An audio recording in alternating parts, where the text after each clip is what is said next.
Nous, on est prêts depuis un petit moment déjà. D'accord. Donc, bonjour tout le monde. Bienvenue à notre cinquième webinaire sur le thème de l'archéologie sous-marine en Algérie. Donc, c'est mademoiselle Bouhina Chmejda, présidente de l'association Mare Nostrum. Donc, aujourd'hui, on aura l'honneur d'accueillir parmi nous monsieur Rafiq Khellef, enseignant et chercheur, directeur du laboratoire d'études historiques d'archéologie, au Centre universitaire de Tipaza. Monsieur Nazim Ben Salah, docteur en archéologie antique, et monsieur Tariq Mokhtari, représentant l'association Chebek d'Oran. Donc, on va avoir l'honneur de discuter autour de la thématique de l'archéologie sous-marine en Algérie. Donc, sans trop tarder, je vais donner la parole à mon collègue Nassim qui va vous expliquer comment faire pour poser vos questions sur la plateforme Slido. Donc, Nassim, je te donne la parole. Bonsoir à toutes et à tous. Je me présente, Nassim Estani. Je suis le secrétaire général de l'association Mare Nostrum. Mon but dans ce webinaire sera de vous guider dans la plateforme Slido. La plateforme Slido consiste afin que vous puissiez poser vos questions, afin qu'on puisse leur répondre. C'est simple, vous n'avez pas à vous connecter ou bien, vous avez juste à mettre le hashtag qui est ArchéoDZ. Secrétaire général de l'association Mare Nostrum. Juste afin de... vous تقدروا تزيدوا الاسم تاعكم هنا mais c'est pas obligatoire, c'est gratuit, et vous envoyez vos questions. À la fin du webinaire, on essaiera de les répondre à toutes vos questions. Merci. Juste afin de... Très bien, merci Nassim. Donc, je vais juste vous demander vos micros. Comme ça, on n'aura pas de retour, s'il vous plaît, par rapport aux participants. Donc, vous désactivez tous vos micros. Voilà, merci. Donc, sans trop tarder, je vais commencer avec monsieur Rafiq Khellef. Donc, monsieur Rafiq, à vous la parole. Merci infiniment, Mejda. Merci à toi, merci à Nassim. Merci à tous d'être présents avec nous aujourd'hui. Merci à l'association Mare Nostrum. On est vraiment très heureux que l'association ait choisi cette thématique, qu'elle nous ait invités pour présenter cette thématique. Cette association qu'on a vu grandir. Moi et Nazim, on peut se vanter d'avoir participé à faire connaître cette association, et quand on était jeune, si je peux me permettre, ça fait quand même plus de 10 ans qu'on a été dans cette association. Donc, merci à Majda qui voulait, c'est elle qui a initié en réalité cette thématique sur l'archéologie sous-marine. Elle était vraiment très, elle voulait vraiment qu'on fasse un sujet sur ce thème, en sachant qu'on a déjà traité des sujets sur le patrimoine culturel en général avec notre association. Et quand elle m'a proposé de faire un sujet, il était question de traiter un sujet qui relie culture et environnement, ou culture et nature. Et moi, je me suis dit, voilà, on propose un sujet qui est plus général sur l'archéologie sous-marine en Algérie, vu que ça a débuté, c'est vraiment très récent. L'archéologie subaquatique en Algérie, elle remonte, disons, à quelques années seulement. On va essayer à travers nos présentations de donner un état actuel de la situation, l'état de la recherche, un historique de la recherche. On va parler aussi des projets qu'on a lancés avec notre équipe de recherche et qui a été fait à gauche et à droite, toujours au niveau local. Donc voilà, sans plus tarder, on passe directement à la présentation. Voilà.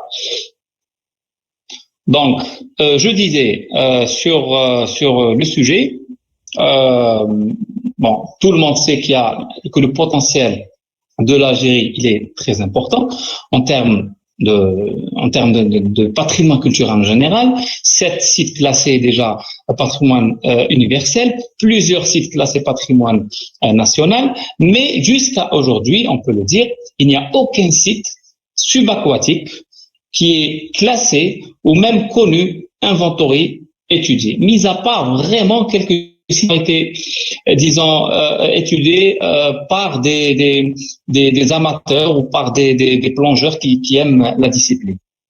Donc, on passe directement voilà. Donc, on commence par les prémices, justement, pour voir un peu le contexte de cette évolution.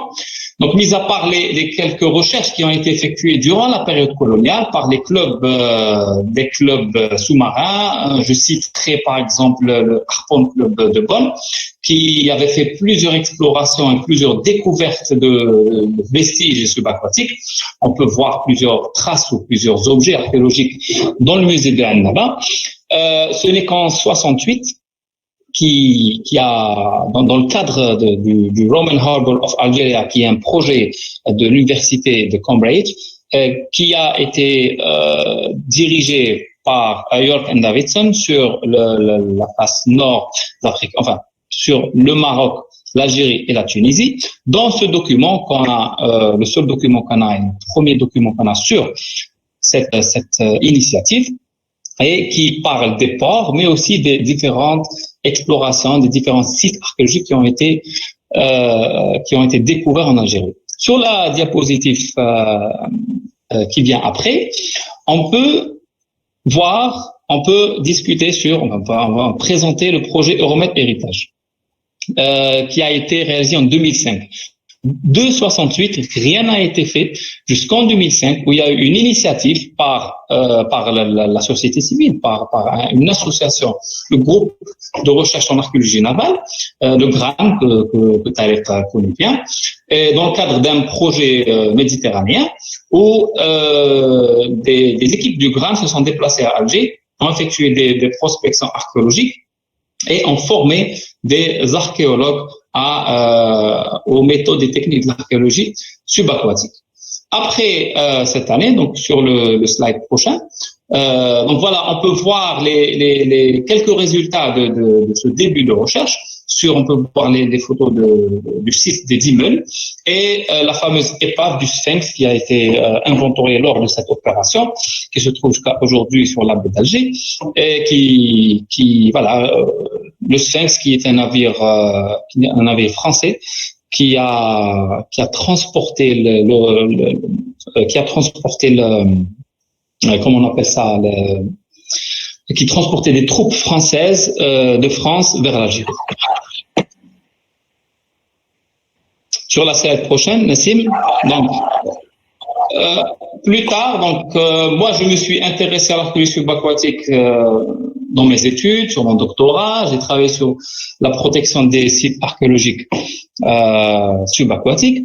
Et c'est après avoir fini cette thèse qu'on s'est intéressé via la Commission nationale d'archéologie sous-marine à un peu faire savoir, faire connaître, initier les gens et surtout sensibiliser les gens à la protection, la conservation des biens culturels subaquatiques en Algérie. Donc cette commission une commission de la Fédération algérienne des sports subaquatiques, si je peux écourter un peu le titre. Merci.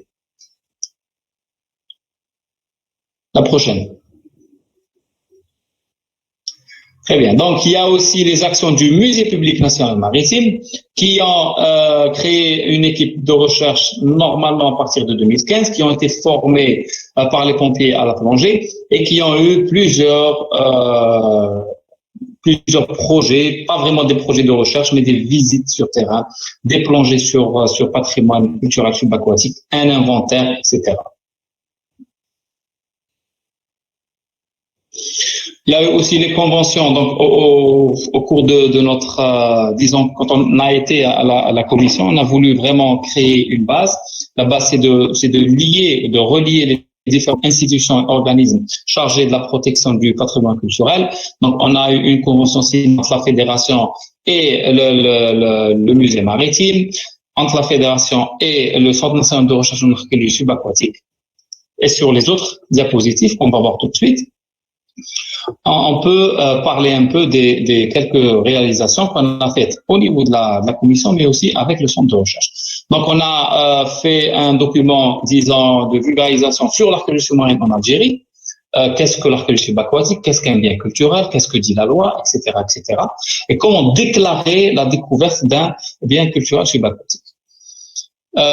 Sur la prochaine diapositive, on peut voir aussi des documents de déclaration, des documents des procédures de protection, de déclaration des biens culturels subaquatiques qu'on a établi toujours avec la participation du musée maritime.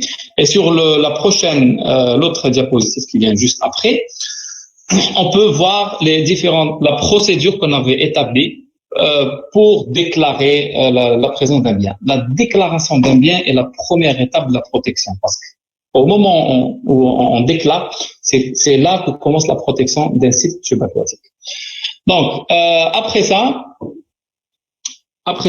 on a mis en place aussi, on a créé des fiches de déclaration simplifiées, faciles à remplir, etc.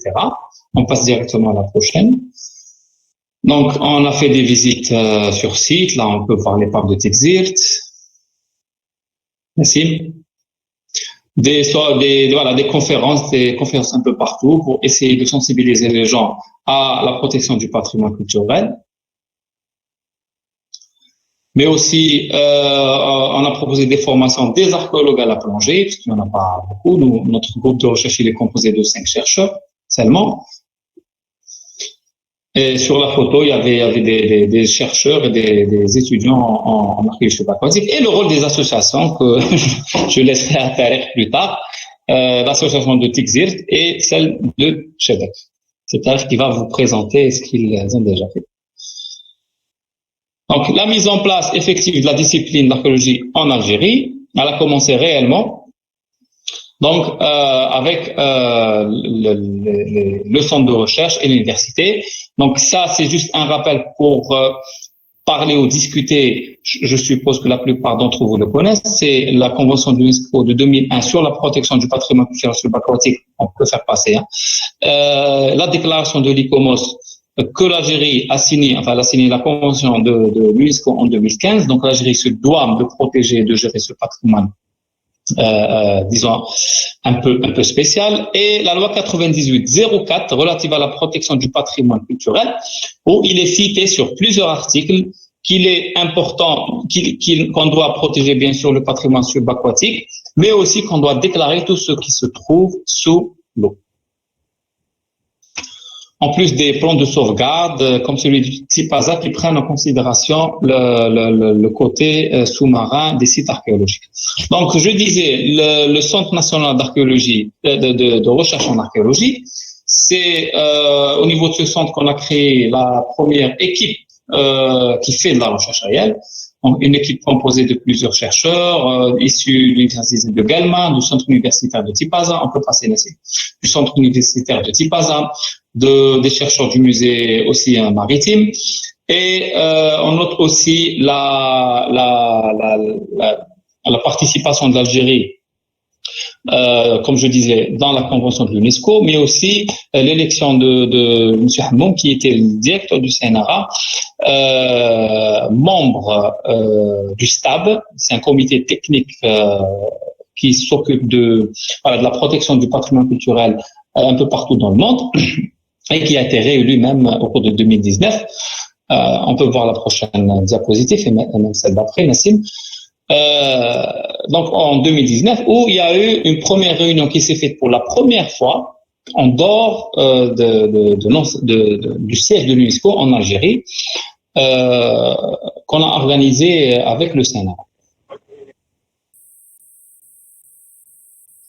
Donc, plusieurs contributions aussi du Centre national d'archéologie, c'est là qu'en 2019, vu qu'on a commencé pratiquement qu'en 2019, donc création d'une équipe de recherche, proposition d'une division d'archéologie subaquatique, attribution d'un espace dédié qui est à Tipaza, acquisition des matériels de plongée, signature de plusieurs conventions et validation d'un projet de recherche sur l'archéologie côtière et maritime.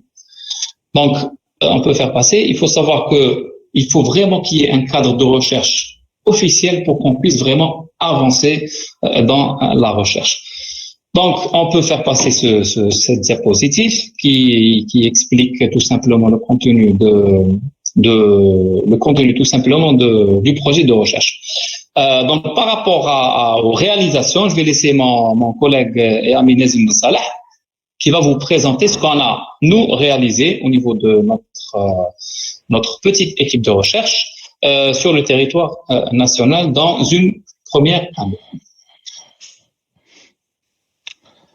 Merci beaucoup, Rafiq. Je ne sais pas ce qui se passe. Il y a quelqu'un qui partage. Faut pas partager, faut pas cliquer sur partager.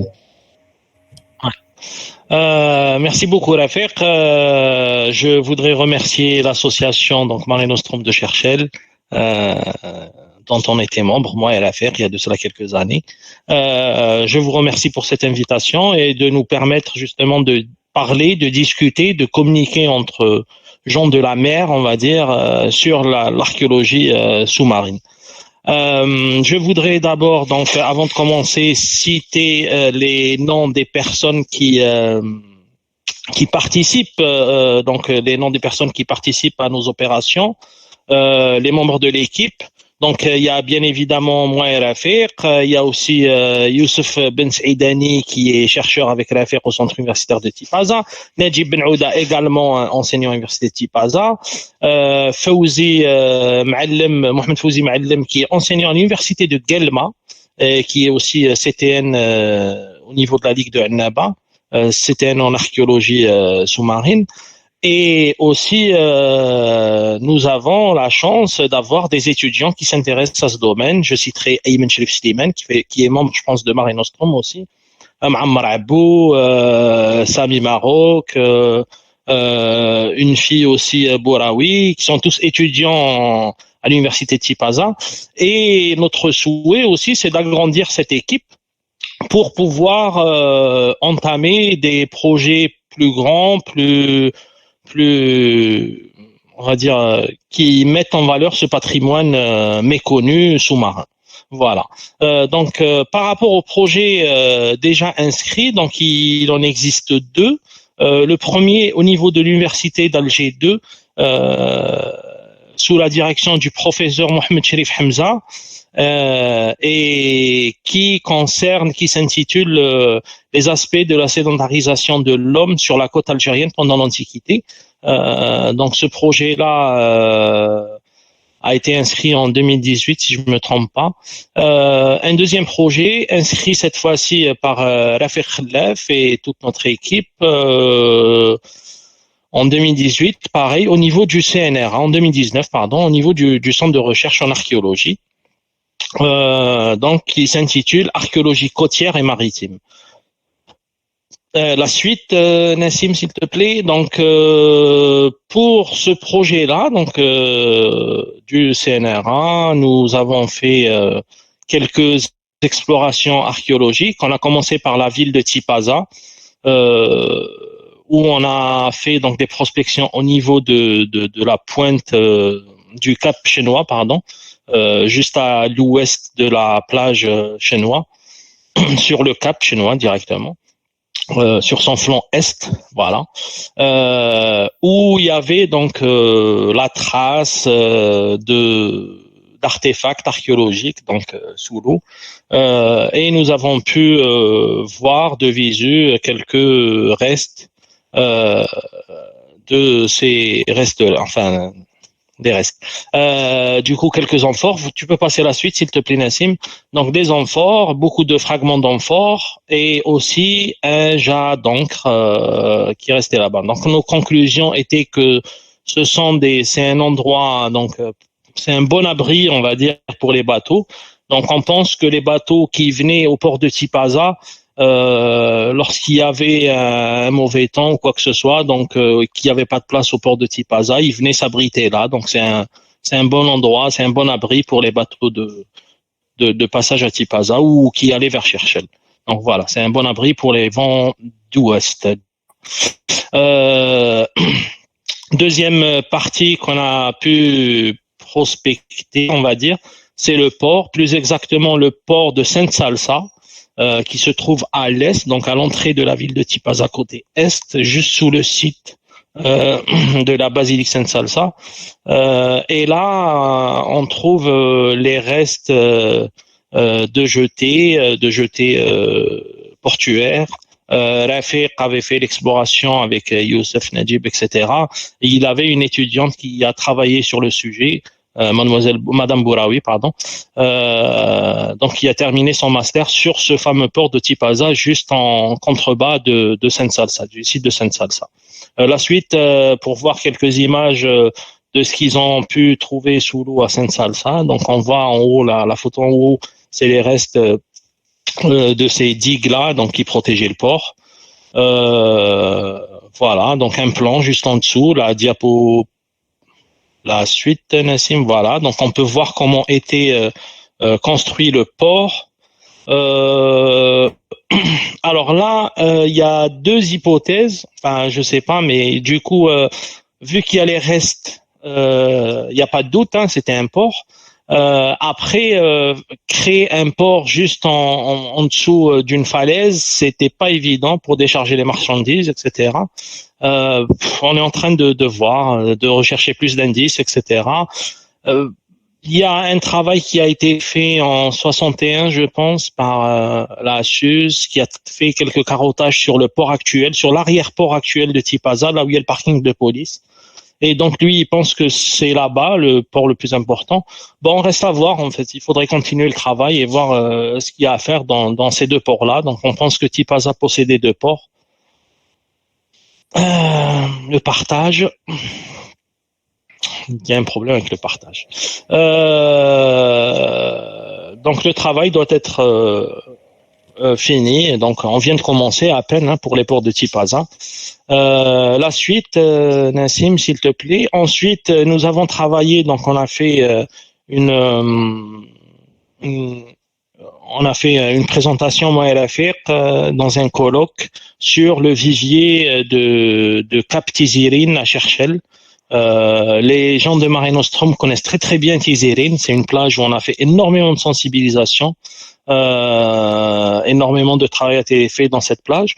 Donc nous avons décidé il y a quelques années, moi et Rafiq, de travailler sur le vivier d'époque antique qui se trouve au niveau du Cap Tizirine, sur le flanc est aussi. Voilà. Donc on voyait quelques structures qui étaient apparentes, juste à peine sous l'eau, quelques centimètres. Des fois, elles ressortaient de l'eau. Et donc nous avons fait un relevé. Et il y a un plan qui était, on est arrivé à faire sortir un plan sur ces viviers-là. Donc, énormément de choses à dire sur ce vivier. Pareil, le travail doit être terminé, donc c'est pas encore fini. Il y a beaucoup de conclusions à faire sur ce vivier-là, qui est très très intéressant. Donc même comparativement des autres viviers antiques, etc., ce vivier-là est très très intéressant. Donc il faudra continuer le travail. Voilà.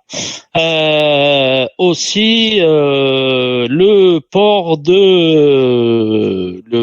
le projet du port de Cherchel, malheureusement, de Hamdaniya, où on a pu travailler avant. Donc c'était au début du projet du port. En 2017, on avait entendu parler du port. En 2018, on avait fait une opération. Et en 2019, on a fait une opération, voilà. En 2018-2019. Donc la première opération, novembre 2018, c'était avec le Centre de recherche en archéologie. Il y avait le directeur, le professeur Hammoum. Donc on a fait, il y a la carte pour la suite, Nassim. Donc on peut voir l'emprise du port sur la suivante. Donc on peut voir l'immensité de ce port par rapport à la ville de Cherchel. Et on s'est dit, vu l'importance de la ville qui se trouve à côté, donc Cherchel, l'ancienne Césarée de Maurétanie, capitale de ce royaume, on s'est dit, oui, il y a forcément des vestiges qui se trouvent sous l'eau. Donc on avait commencé. Il faut dire qu'il y a un premier travail qui a été fait déjà, qui entrait dans ce cadre-là. C'était sur les canons du Rocher Blanc, où le premier, c'était Mohamed Belkhaira, qui est ancien vice-président de l'association Mare Nostrum, qui avait fait son travail de licence en 2004 sur ces canons-là, les canons du Rocher Blanc, qui sont très connus. La suite à Nassim, donc lui il avait fait un premier travail. Ensuite Rafiq, dans le cadre de son doctorat, avait parlé de ces canons-là. Moi aussi j'avais fait donc mon magistère sur les canons du Rocher Blanc. On avait fait plusieurs plongées, moi et Rafiq et les membres de la Ligue de plongée sous-marine à l'époque, c'était en 2015, que j'ai soutenu en 2016. Donc on avait travaillé déjà sur les canons du Rocher Blanc. Par la suite, donc au cours des opérations qu'on avait faites avec le centre de recherche en archéologie, donc on a fait un travail plus organisé, on va dire, parce qu'on avait plus de matériel, un peu plus de temps, même si le mauvais temps est arrivé très très vite. Donc on a fait déjà le nettoyage de ces canons-là. On est arrivé à les compter, à les situer plus précisément qu'avant. Donc un plan a été fait. Et aussi, le CNRA possédait, enfin grâce à cette opération, avait investi dans du matériel de plongée et aussi dans du matériel de prospection. Donc on peut le voir par la suite.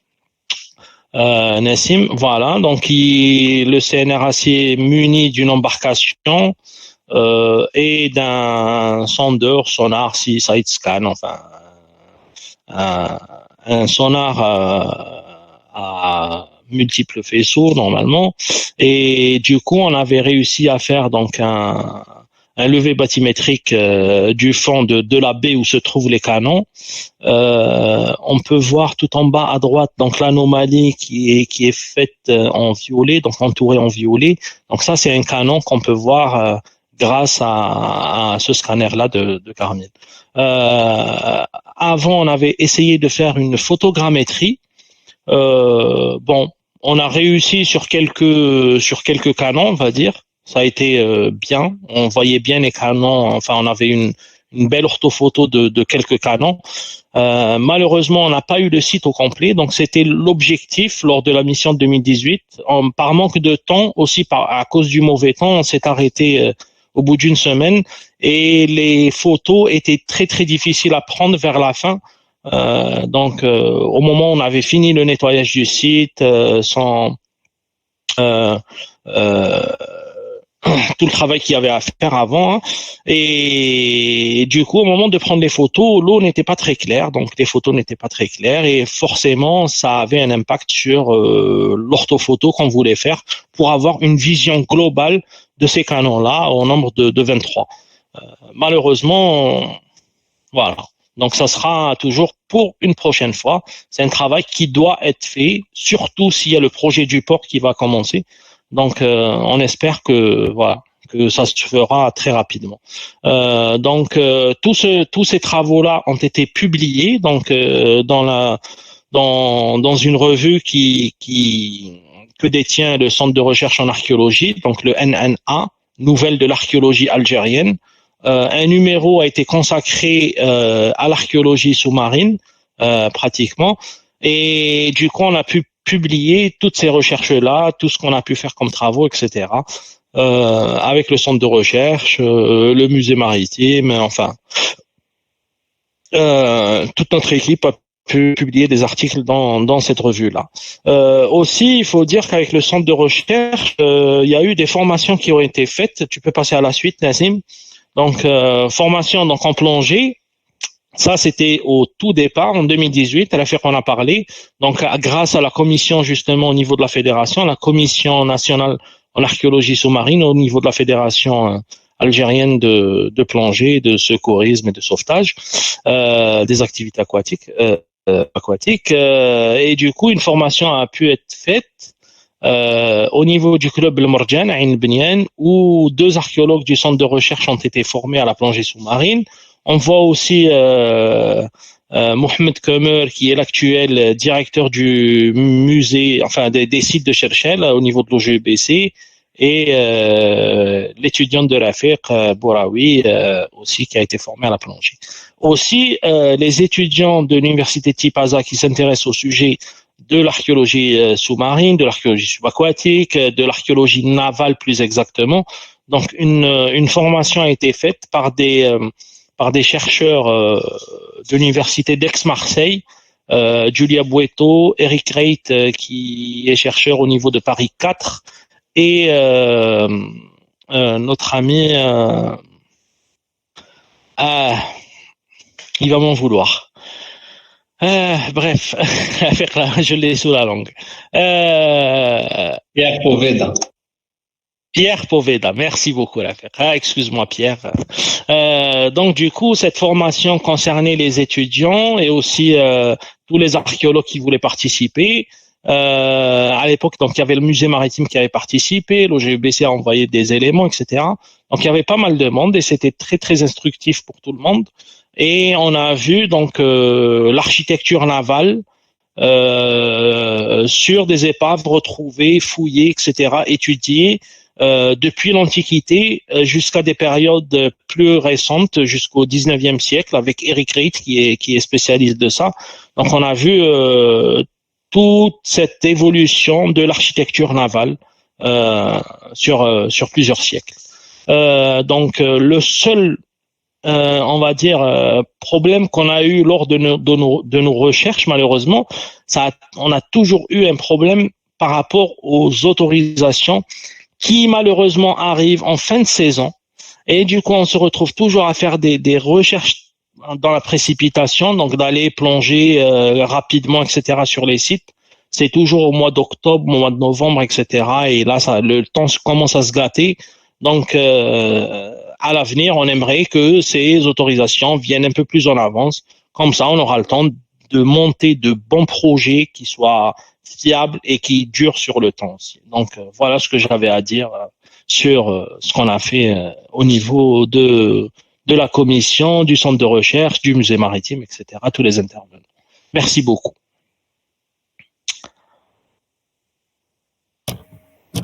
Très bien, merci beaucoup Nazim pour toutes ces informations. Merci aussi Rafir pour ta présentation.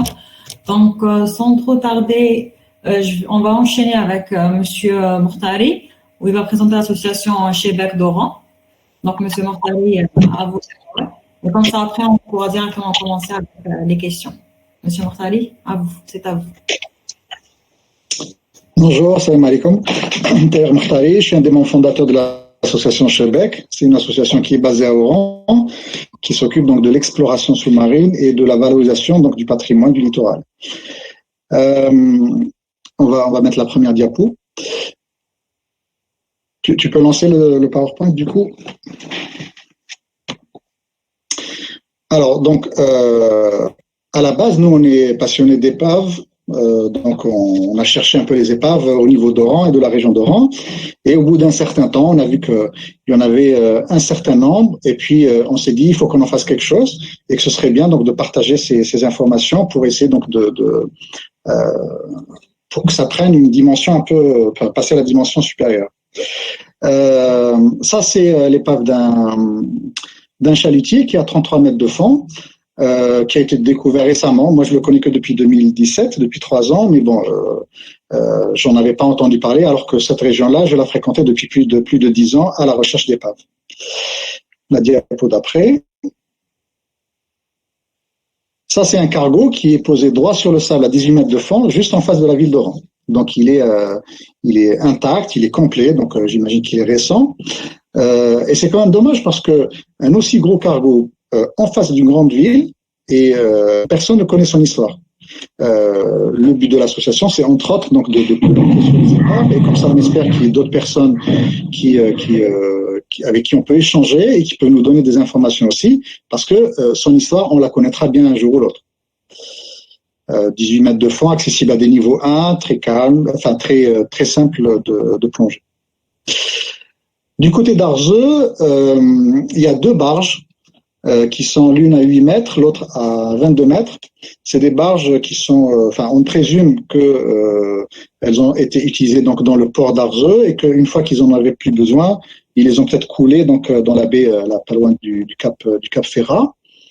Voilà, la diapo d'après. Donc ça, c'est des épaves relativement simples, qui n'ont pas un grand intérêt, on va dire, à part l'intérêt donc sportif.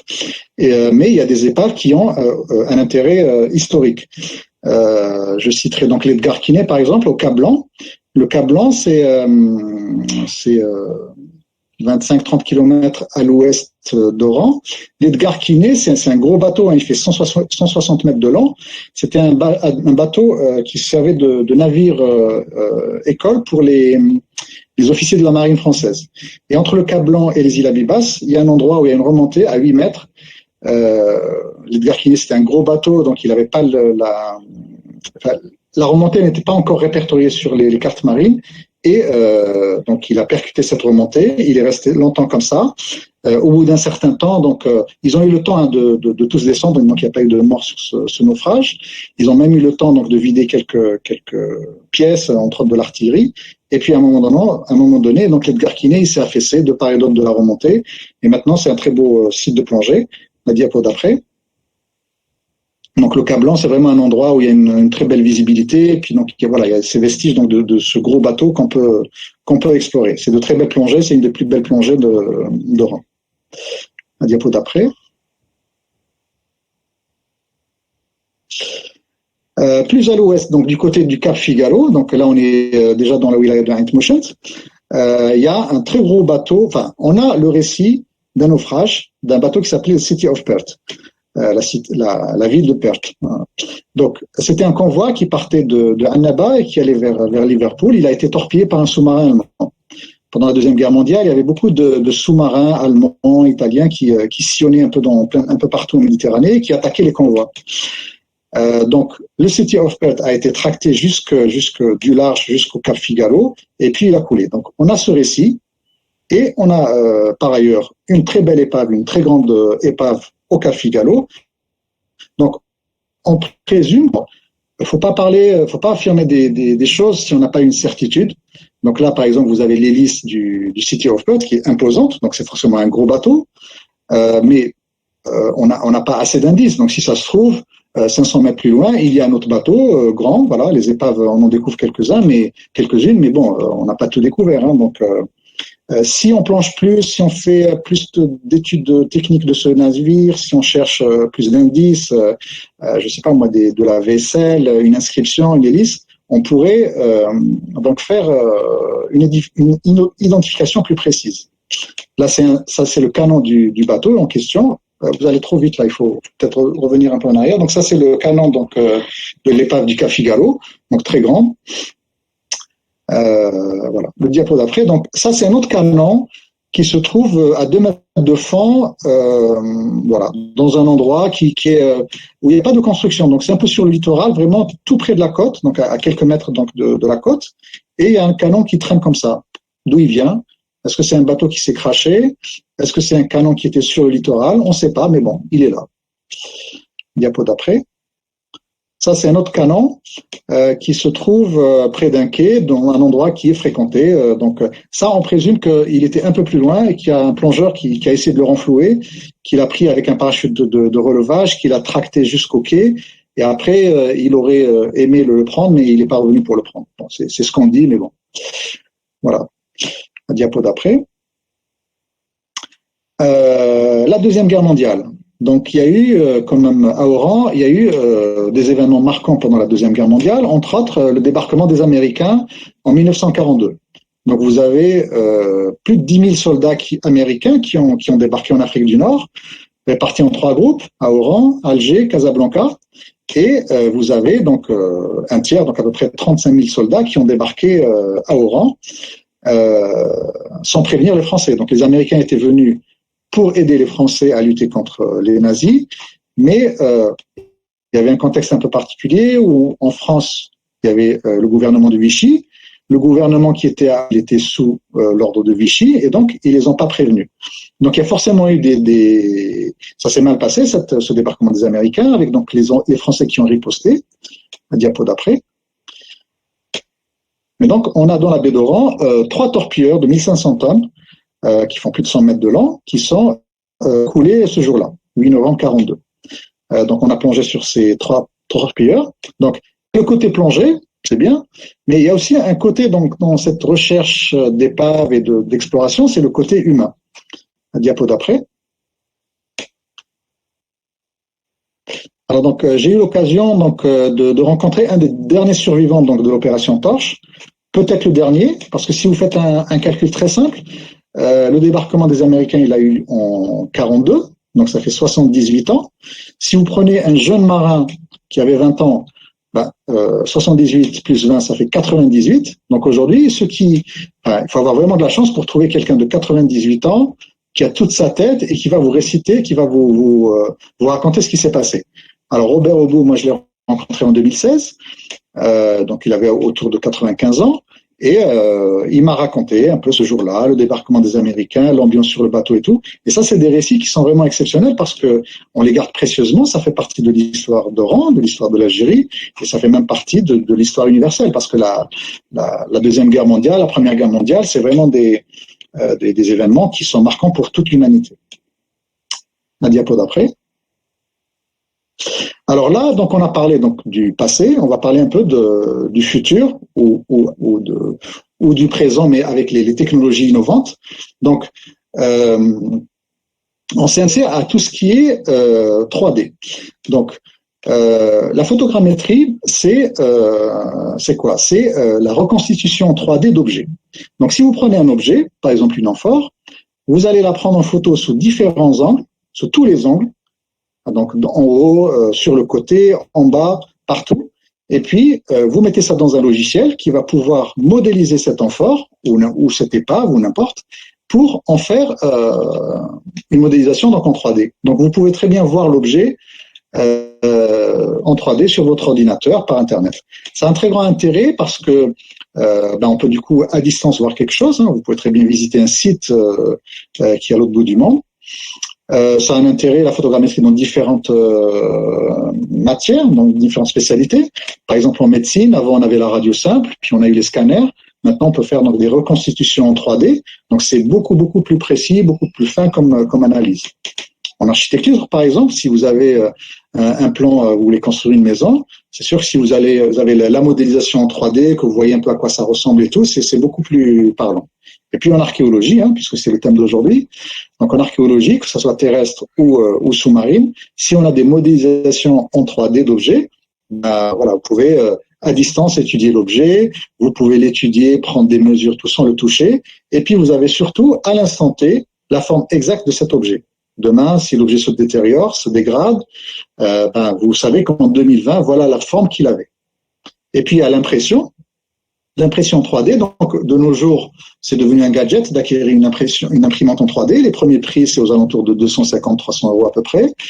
Il y a des imprimantes un peu plus performantes. Nous, on a choisi d'acheter une imprimante Ultimaker de plus. Donc elle est précise, elle est robuste. Voilà. Et pour la 3D, donc nous avons le logiciel Agisoft Metashape, qui est un logiciel professionnel, mais on peut très bien avoir des logiciels 3D sur Internet gratuitement, ou même des versions d'été d'Agisoft. Vous pouvez l'avoir en version d'essai pendant 1 mois. Et on peut très bien faire. Alors, la 3D se fait avec un appareil photo plutôt performant pour avoir une très bonne résolution, mais vous pouvez très bien faire ça uniquement avec un simple téléphone et vous pouvez déjà avoir un rendu qui est intéressant. La diapo d'après. Les premiers essais qu'on a fait, donc on a fait la modélisation de quelques vestiges de l'épave du Boristen. Ça, c'est un navire, c'était un voilier qui avait percuté l'île Plane à Oran en 1865. Il reste quelques vestiges, ça ressemble pas à grand chose, mais voilà, c'était un naufrage, ça avait marqué la population à cette époque-là, il y a eu 70 morts. Donc nous, ça nous intéresse, ce côté historique de ce voilier. Et puis voilà, on aimerait bien donc faire une reconstitution en 3D donc de tout le site. La photo d'après. Un des 3 torpilleurs dont je vous parlais tout à l'heure, donc c'est la Tramontane, qui est du côté de Kirchtel. Donc les gens qui habitent à Kirchtel le connaissent très bien. C'est une épave qui a 7 mètres de fond, puisqu'il a été tracté jusqu'à Kirchtel, il a été abandonné là-bas. Donc il reste quelques vestiges. Pareil, on a fait des essais pour, entre autres, voir un peu les cheminées de la Tramontane. La diapo d'après. Cette année, on a eu l'occasion donc de faire un échange culturel entre l'association Chebec et l'association Septentrion Environnement à Marseille, donc sur le thème de la photogrammétrie, et on voudrait faire ça avec 2 lycées, un lycée à Oran, un lycée à Marseille. À Oran, c'est le lycée Éco et Loisirs, le lycée de Madame Sarri. Donc, on a choisi donc le Palais du Bey On est allé, on l'a fait en 3D, donc pour apprendre à ces lycéens cette technologie. La diapo d'après. Donc voilà, donc ça, le canon du Palais du Bey qu'on a modélisé, ça c'est le logiciel Cura donc pour l'imprimante Ultimaker. Donc je peux mettre ça dans mon logiciel et décider si je veux l'imprimer à la dimension que je veux. Donc si je veux l'imprimer en 10 cm, en 20 cm, avec quelle qualité, avec quel remplissage, enfin avec différents paramètres. Diapo d'après. On a fait la statue de Santa Cruz, donc on est monté, donc on a fait des photos donc avec les lycéens de toute la statue sous tous les angles. La diapo d'après. Donc ça donne ça sur Cura. Et il faut savoir que, alors nous on a fait ça en février et 3 mois après cette statue elle a été vandalisée. Il y a des gens qui ont voulu la voler, donc elle a été déplacée. Puis ils l'ont pas pris, puis elle a été retrouvée donc par terre, cassée. Donc elle a les deux bras, les deux avant-bras qui sont cassés. Diapo d'après. Donc avec cette méthode, donc cette technologie de la 3D, ben on peut avoir vraiment la forme exacte de la statue ou d'un autre objet, de comment il était. Donc là, la main et l'avant-bras de la statue de Santa Cruz, on sait à quoi elle ressemble. Donc, je peux très bien l'imprimer. Donc, je pense que c'est un projet de le faire ces jours-ci. Alors, en plastique, moi, enfin, avec Ultimaker, plastique ou nylon, enfin, des matériaux relativement simples. Mais si on veut l'imprimer en bronze, c'est tout à fait possible. Et donc, c'est un projet qu'on a donc avec l'évêché d'Oran.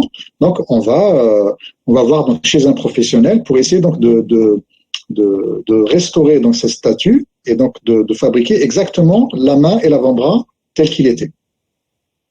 Diapo d'après. Et puis, donc le troisième objet qu'on a fait en février, c'était le lion de la place d'Armes. Donc ça, on est vraiment très content parce que le lion à Oran, c'est vraiment le symbole de la ville. Donc tous les Oranais connaissent le lion et puis l'aiment. Donc c'est vraiment un symbole fort de la ville d'Oran. Donc pareil, donc on a fait sa photogrammétrie. Ça a pris quand même 2 heures, plusieurs centaines de photos. La diapo d'après. Voilà, ça donne ça, et puis on peut donc très bien zoomer, dézoomer, tourner autour du lion, voir tous les détails et tout. Et puis on peut l'imprimer, donc on peut l'imprimer en 3D. Voilà, donc je vous le présente, il est là. La diapo d'après. Voilà, donc ça c'est le premier lion que j'ai imprimé en 3D. La diapo d'après. Et puis voilà, je me suis amusé à faire différents objets. Bon, moi j'habite à Marseille, donc j'ai fait des objets. Donc ça c'est l'amphore, c'est l'amphore du Grand Congloué. C'est un des premiers, c'est le premier grand chantier archéologique sous-marin en France, dirigé par Cousteau dans les années 50. Et donc voilà, donc l'amphore du Grand Congloué, ça ressemble à ça. C'est très connu par les Marseillais et puis par les spécialistes. Voilà, on l'a imprimé. Donc l'imprimante 3D, elle peut faire des objets sous toutes les couleurs, sous toutes les formes, sous toutes les dimensions. Donc voilà. Les autres objets, c'est un jas d'encre. Et puis le petit objet avec 2 trous, c'est des encres antiques. C'est encore plus ancien. Diapo d'après. Alors donc voilà, ça c'était les premiers essais qu'on a fait en 3D et en impression et photogrammétrie. Et puis le prochain projet, Inch'Allah, ça sera donc de faire de la photogrammétrie d'objets qui sont au musée Zabana. Donc là, on est en discussion donc avec sa directrice. Et je pense dans les semaines à venir, on va faire un déplacement au musée pour faire la photogrammétrie de la salle des antiquités. Donc il y a de très belles amphores, il y a des romaines qui viennent donc de Portus Magnus, donc Arzeu. Il y a des jas d'encre, il y en a 4 ou 5. Le plus gros, il a été renfloué par Mohamed Ben Abboura dans les années 60, 63 il me semble. Donc voilà, donc c'est des objets qui ont une histoire, qui ont une symbolique. Et donc la technologie de la 3D, c'est vraiment devenu quelque chose d'accessible. Ça pourrait intéresser d'autres musées, ça peut être intéresser d'autres partenaires. On pourrait très bien imaginer visiter en 3D toute la salle des antiquités, tout un musée, toute une salle, enfin ça se fait, et c'est vraiment un jeu d'enfant parce que c'est vraiment devenu à la portée de tout le monde. Voilà, en conclusion, donc la plongée, il y a un patrimoine qui est riche. Il y a eu la pandémie cette année, j'espère qu'on va vite s'en débarrasser, donc je vous invite à prendre vos précautions, à mettre vos masques Et Inch'Allah, quand cette pandémie sera passée, j'espère qu'on aura l'occasion de faire de belles expéditions sur tout le littoral algérien. Merci. Merci beaucoup, Monsieur Tari, pour votre présentation riche en informations. On a beaucoup appris. Donc, sans trop tarder, on va directement commencer avec le débat. Donc, il y a beaucoup de questions. Donc, Nassim, si tu peux juste nous partager les questions sur la plateforme Slido. Comme ça, on pourra y répondre. Enfin, nos intervenants pourront y répondre. Donc, je pense qu'à la fin, il y a déjà une question sur le chat. Je ne sais pas si tu l'as vu. Alors, je suis en train de répondre déjà à Monsieur Benafri. Donc voilà, je vais prendre je vais lui répondre directement en lui expliquant. Donc voilà, je commence par la question de Mehdi Haka. D'accord? Vas-y. Ok, donc il y a la question de Mehdi Hammani, notre ami Mehdi, qui nous a posé une question sur le musée maritime, sur les collections qui sont exposées au musée maritime. Donc le Gran a découvert, si on peut dire, l'épave du Sphinx, effectivement. Et ce qu'on trouve dans les vitrines, ce n'est pas que ce qu'ils ont découvert. Ils ont découvert le Sphinx. Et principalement, je ne saurais pas comment expliquer le système de traction du Sphinx parce qu'il faisait partie des premiers bateaux à vapeur avec la grande roue. Donc, ils avaient trouvé l'épave du Sphinx.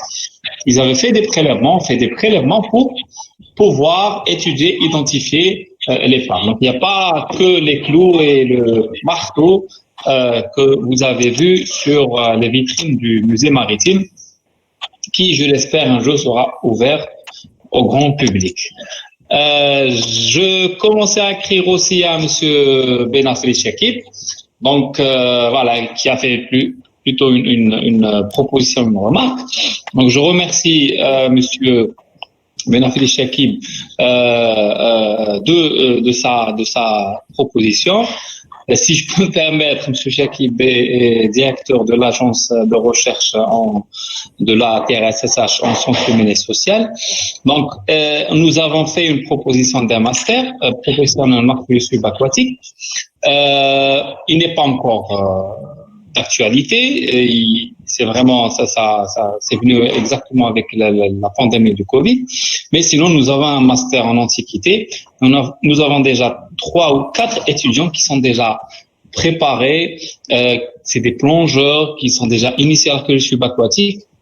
Même s'ils vont faire un master en antiquité, ils vont se spécialiser dans des thématiques de l'archéologie subaquatique.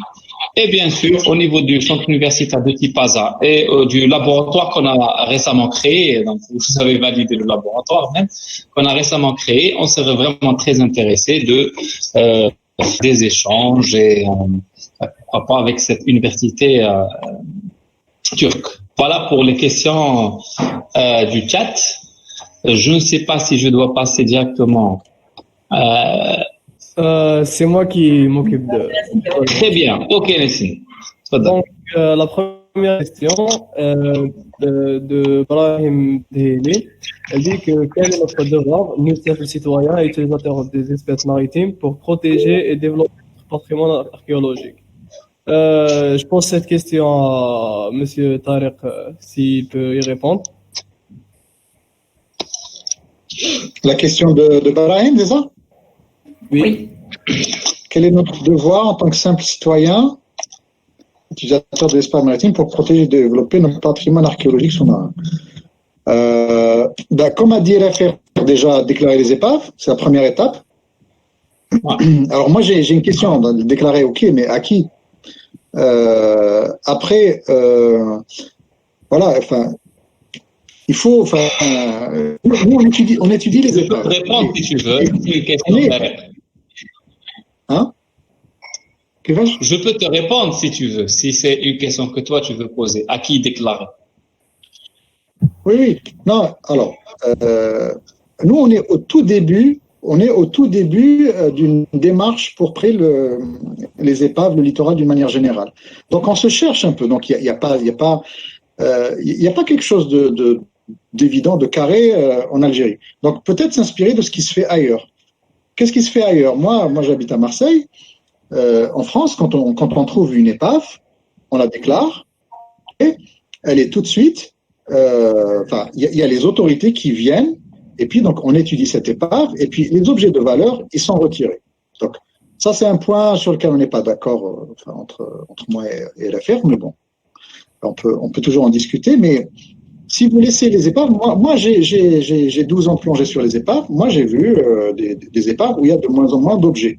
Donc qu'est-ce qu'on peut faire en tant que simple utilisateur? Déclarer l'épave aux autorités, déclarer l'épave à la commission de la Fédération algérienne de plongée. Si c'est avant, vous pouvez nous en faire part à l'association Chebec, et puis on plonge dessus, on fait des photos, on fait des inventaires, et tout le monde collabore ensemble pour essayer donc de faire quelque chose. Mais c'est sûr que si c'est juste la structure, qu'il y a rien à prendre, on peut déjà la valoriser, la communiquer dessus, essayer de trouver donc des survivants, essayer de trouver son histoire. S'il y a des objets qui sont petits qu'on peut renflouer, moi je suis d'avis à les renflouer et les mettre dans des musées. Donc à Oran, à Alger déjà il y a le musée maritime national, à Oran il y a un projet de musée maritime. Donc moi je pense que il faut renflouer ces objets, les mettre dans des musées avec l'aval donc des gardes-côtes et comme ça voilà, ça on peut avancer. Si on fait rien, dans 10-20 ans, il y aura beaucoup d'objets sous l'eau. Je suis pas de ton avis, excuse-moi Tarek, je suis pas de ton avis pour la simple raison que c'est un citoyen qui veut déclarer, donc il demande quelle est la procédure à faire. Et à ce moment-là, il ne faut surtout pas renflouer. La première des choses, c'est de déclarer. Et c'est pas n'importe qui vient pour renflouer un objet, c'est justement aux spécialistes, aux gens du domaine, etc., qui peuvent le faire sous certaines conditions. C'est-à-dire que si on a les moyens de renflouer un objet, de le conserver par la suite, si on peut le faire, on le fait, il n'y a pas de problème. Au cours, tu l'as dit toi-même, hein, donc à Marseille, les gens déclarent des épaves, puis par la suite, les chercheurs viennent étudier, ensuite renflouer. Donc la première étape, ça va être d'étudier et ensuite on va commencer à réfléchir comment renflouer certains objets. Donc pour les renflouer, il faudrait leur assurer une certaine survie, on va dire, après le renflouage. Une fois sortis de l'eau, il faudrait que ces objets aussi survivent dans les musées. Pour cela, il faudrait avoir les moyens de les conserver à long terme. Donc, que malheureusement, en Algérie, nous n'avons pas pour l'instant. Donc, il ne faut surtout pas renflouer d'objets. Voilà. Quelles sont les personnes en Algérie capables de faire un dessalement? Tu vas me dire, toi, oui, c'est facile le dessalement, etc. Oui, je suis d'accord avec toi, parce que peut-être que toi, tu as fait la formation. Moi, j'ai fait la formation, etc. Mais il n'y a pas beaucoup de personnes, même dans les musées, ils ne savent pas faire ça. Donc, surtout ne pas renflouer d'objets pour le moment. Voilà, c'est le message que je voulais passer, moi. Alors, une question, est-ce qu'il y a des objets qu'on peut renflouer sans les abîmer? Un jas d'encre, de la vaisselle? La vaisselle, non. Jas d'encre, oui. Mais à ce moment-là, quel musée va le prendre en charge? On fait des déclarations à des musées. Il y a des musées dans toutes les villes. Et voilà. Mais moi, je préfère que ce soit dans un musée. Là, ce qu'on a vu récemment sur les réseaux sociaux, j'ai vu des amateurs, des apnéistes, oui. Pardon. Nazim, pardon. Je peux continuer. J'ai vu des apnées. Oui. Répondre à une question. Justement, à quelqu'un, il est anonyme, il a dit à qui devons-nous déclarer une trouvaille d'allure archéologique sous-marine? Vu que Al-Afiq a répondu un peu à la question. Voilà, Al-Afiq a répondu un peu à la question. Et il faudrait donc il y a plusieurs trucs, mais je pense que je vais laisser Al-Afiq répondre, c'est mieux. D'accord. Très bien. Al-Afiq. Merci. Donc, par rapport à qui devons-nous déclarer les trouvailles, voilà, découvertes sous l'eau, c'est clair, les découvertes, elles se font pour la tutelle, c'est au ministère de la Culture, d'accord? Il y a une direction de la protection légale des biens culturels en général. Maintenant, nous, en tant que que voilà, en tant qu'archéologue, spécialiste du domaine, etc., en ayant créé la commission, nous avons voulu faciliter cette procédure parce que vous imaginez que si quelqu'un découvre un bien à Annaba ou à Skikda ou à Wahran, voilà, vous allez lui dire oui, il faut se déplacer à Alger, au ministère de la Culture pour déclarer, ça peut être très compliqué. Donc on a réfléchi à une procédure où ces personnes peuvent envoyer leur déclaration, par exemple à la commission qu'on avait créée, et que cette commission ne soit qu'un lien, c'est tout, que cette commission puisse à son tour faire les déclarations à la tutelle. Le problème aussi, c'est qu'ailleurs, il y a un organisme dédié à l'archéologie subaquatique. Un peu partout dans le monde. Sinon, même au niveau local, vous avez, par exemple, une institution dédiée à la protection, à la recherche, etc. Chose qu'on n'a pas vraiment. On a les directions de la culture, mais vous pouvez le faire. Mais au pire, vous faites au niveau de la direction de la culture. Juste que le problème, est-ce que la déclaration, elle va suivre son chemin et arriver jusqu'au bureau ou à la direction chargée de ces questions au niveau du ministère. Donc, vous pouvez le faire au niveau de votre direction de la culture. Vous pouvez même le faire au niveau de votre club ou de votre commission, votre ligue de plongée. Le plus important, c'est de le faire. C'est ça. Maintenant, je vais pas dire que toutes les déclarations il l'ont, mais au moins essayer de le faire. D'accord, merci beaucoup à l'affaire. La prochaine question nous vient de Jamal Sahed. Pour pouvoir protéger, il faut recenser, et pour recenser, il faut fouiller. Quelle est, si existante, la stratégie mise en place dans notre pays dans ce sens? Nazim, tu peux y répondre, s'il te plaît? Nazim, pardon. Merci beaucoup, Jamal Sahed, notre ami plongeur. C'est une question très très difficile. Franchement, alors il y a la loi 98/04 concernant le patrimoine en général qui protège le patrimoine subaquatique. Et donc du coup, c'est la même loi qui s'applique au patrimoine sous-marin, au patrimoine culturel sous-marin. Donc qu'il soit à terre ou sous l'eau, normalement, c'est les mêmes lois qui s'appliquent. Après, c'est une question d'environnement qui change. Donc, quand quelqu'un demande une autorisation de fouille à terre, on lui donne. Si un autre demande une autorisation de fouille sous l'eau, ils vont être un peu moins réceptifs. Donc, du coup, là, ces dernières années, donc avec l'élection du professeur Hammoum au niveau de l'UNESCO depuis 2019, et là, il est actuellement président du STAB. Le STAB, c'est la scientifique, c'est la commission scientifique et technique au niveau de l'UNESCO pour l'archéologie scientifique et technique. Scientifique et technique pour l'archéologie subaquatique de la Convention de 2001 qui protège le patrimoine subaquatique. Donc lui, c'est le président actuellement. Donc nous avons la chance d'avoir justement le professeur Hammoum au niveau de l'UNESCO. Et l'Algérie a ratifié la Convention de 2001. Et donc, du coup, forcément, il faudrait que le ministère de la Culture suive justement ou crée une stratégie pour conserver, mettre en valeur, etc. ces biens culturels, les connaître aussi, parce qu'on a du mal déjà à les inventorier. Franchement, on est quelques-uns à travailler dessus. Il n'y a pas beaucoup de monde, c'est pas comme le terrestre, etc. Et donc, du coup, oui, est-ce qu'il y a une stratégie là actuellement? Je te répondrai que c'est la même stratégie qui concerne le patrimoine terrestre. Voilà ce que je peux dire. Merci beaucoup, Nazim. La prochaine question, elle nous vient d'une personne anonyme. Comment faites-vous pour retracer l'histoire d'une épave ou un site archéologique? Utilisez-vous des récits, des indicateurs, datation? Je pense que cette question, Monsieur Thaler, vous pouvez répondre, s'il vous plaît? Alors, déjà pour trouver des épaves, moi c'est très simple. La majorité des épaves qu'on a trouvées, c'était simplement en questionnant les chasseurs. Les chasseurs, chacun connaît très bien son site, un cap, toujours un endroit qui ratisse. Donc après, une fois qu'on a trouvé l'épave, on cherche l'histoire. Donc c'est beaucoup de temps passé sur l'ordinateur. C'est rencontrer les gens, c'est demander dans les ports, est-ce qu'on connaît quelque chose et tout. En ce qui concerne les épaves historiques, donc par exemple le débarquement des Américains, vous avez des dizaines de livres sur le débarquement des Américains. Donc, vous avez des infos. Bataille de Mers el-Kébir, Première Guerre mondiale, Deuxième Guerre mondiale, tout ça, vous avez des récits. Après, si vous trouvez un survivant, il faut se déplacer pour aller le voir. Donc, moi, j'ai eu l'occasion d'aller rencontrer des survivants à Brest, à Quimper, à Toulouse.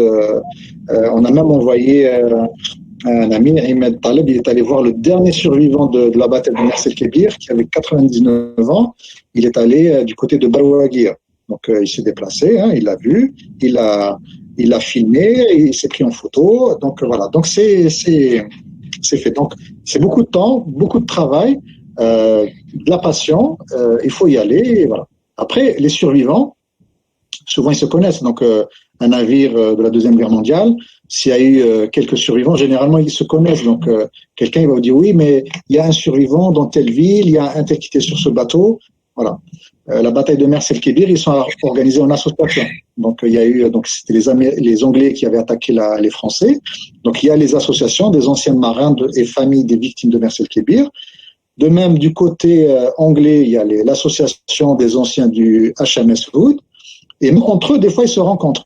Donc, au bout du 50e anniversaire de la bataille de Mers el-Kébir, ils se sont invités, ils se sont pardonnés et ils commémorent de temps en temps des batailles ensemble. Voilà. Pour un petit chalutier, on pose la question aux pêcheurs. Un chalutier récent qui a moins de 10 ou 20 ans, vous demandez aux gens au port, ils vous donnent les infos.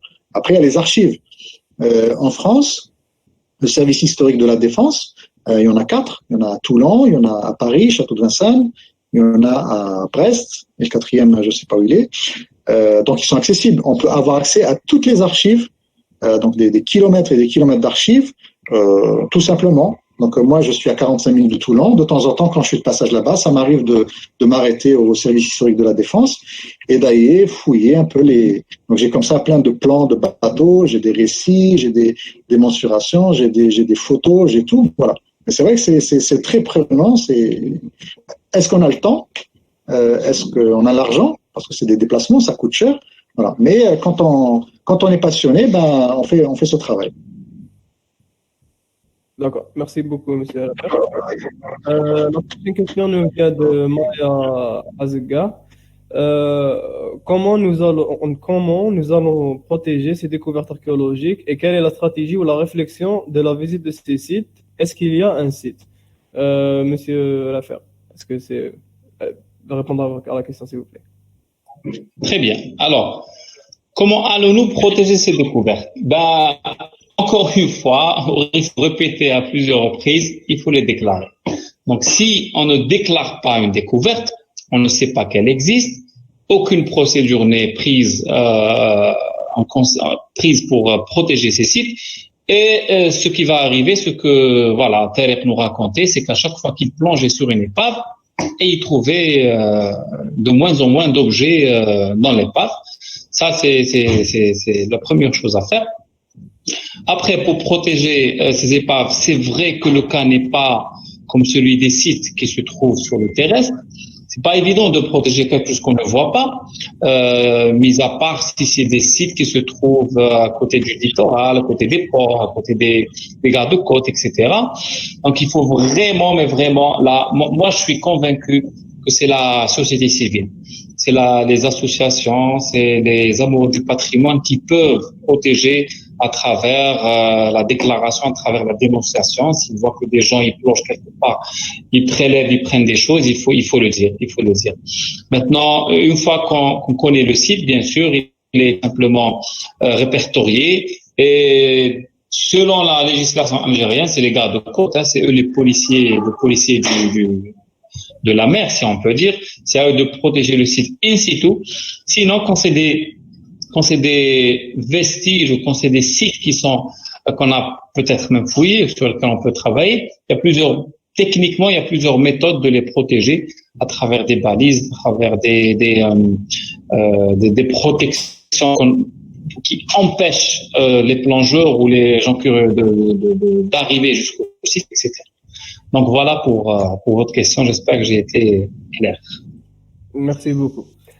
La prochaine question. Comptez-vous former les plongeurs à l'archéologie sous-marine ou bien mettre en place une stratégie de sentinelle pour vous informer? Monsieur Ben Salah, si vous pouvez répondre, s'il vous plaît. Très bien. Bon, bah, écoutez, il faut déjà d'abord être formé en archéologie. Donc, je pense que c'est très important par rapport aux archéologues plongeurs, aux archéologues sous-marins. Je parle pas des personnes bénévoles qui veulent assister à des fouilles. Ça, on n'a pas l'obligation d'être archéologue ou quoi que ce soit, non. Je parle de chercheurs, d'archéologues qui veulent faire vraiment de la recherche dans ce domaine. Donc, d'abord se former en archéologie, puis ensuite se spécialiser en archéologie sous-marine, comme l'a fait Alfer, je l'ai fait moi, etc., et d'autres gens qui suivent. Donc, actuellement, il y a l'université de Tipaza, elle a fait enseignant là-bas, il y a Youssef Ben Saïdani, Nadi Ben Ouda, etc., qui sont tous enseignants là-bas, qui sont aussi archéologues plongeurs.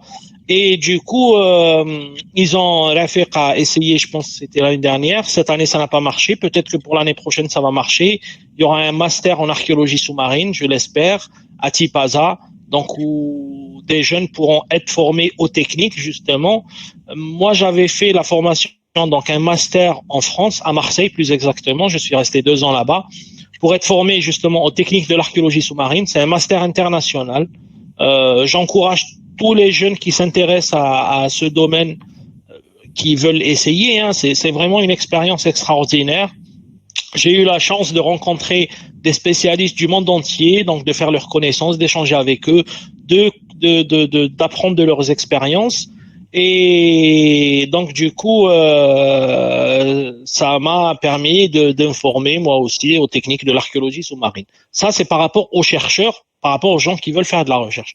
Maintenant, par rapport aux sentinelles, donc les gens qui sont passionnés de patrimoine culturel sous-marin, ça peut être un peu tout le monde. Donc, au départ, lors de la création de la commission, il y a eu des opérations de sensibilisation, donc au niveau des clubs de plongée, des associations, etc. Aussi, on avait fait une formation pour les chasseurs sous-marins. C'était lors du championnat d'Algérie. C'était à Oran, je pense, à Oran, oui.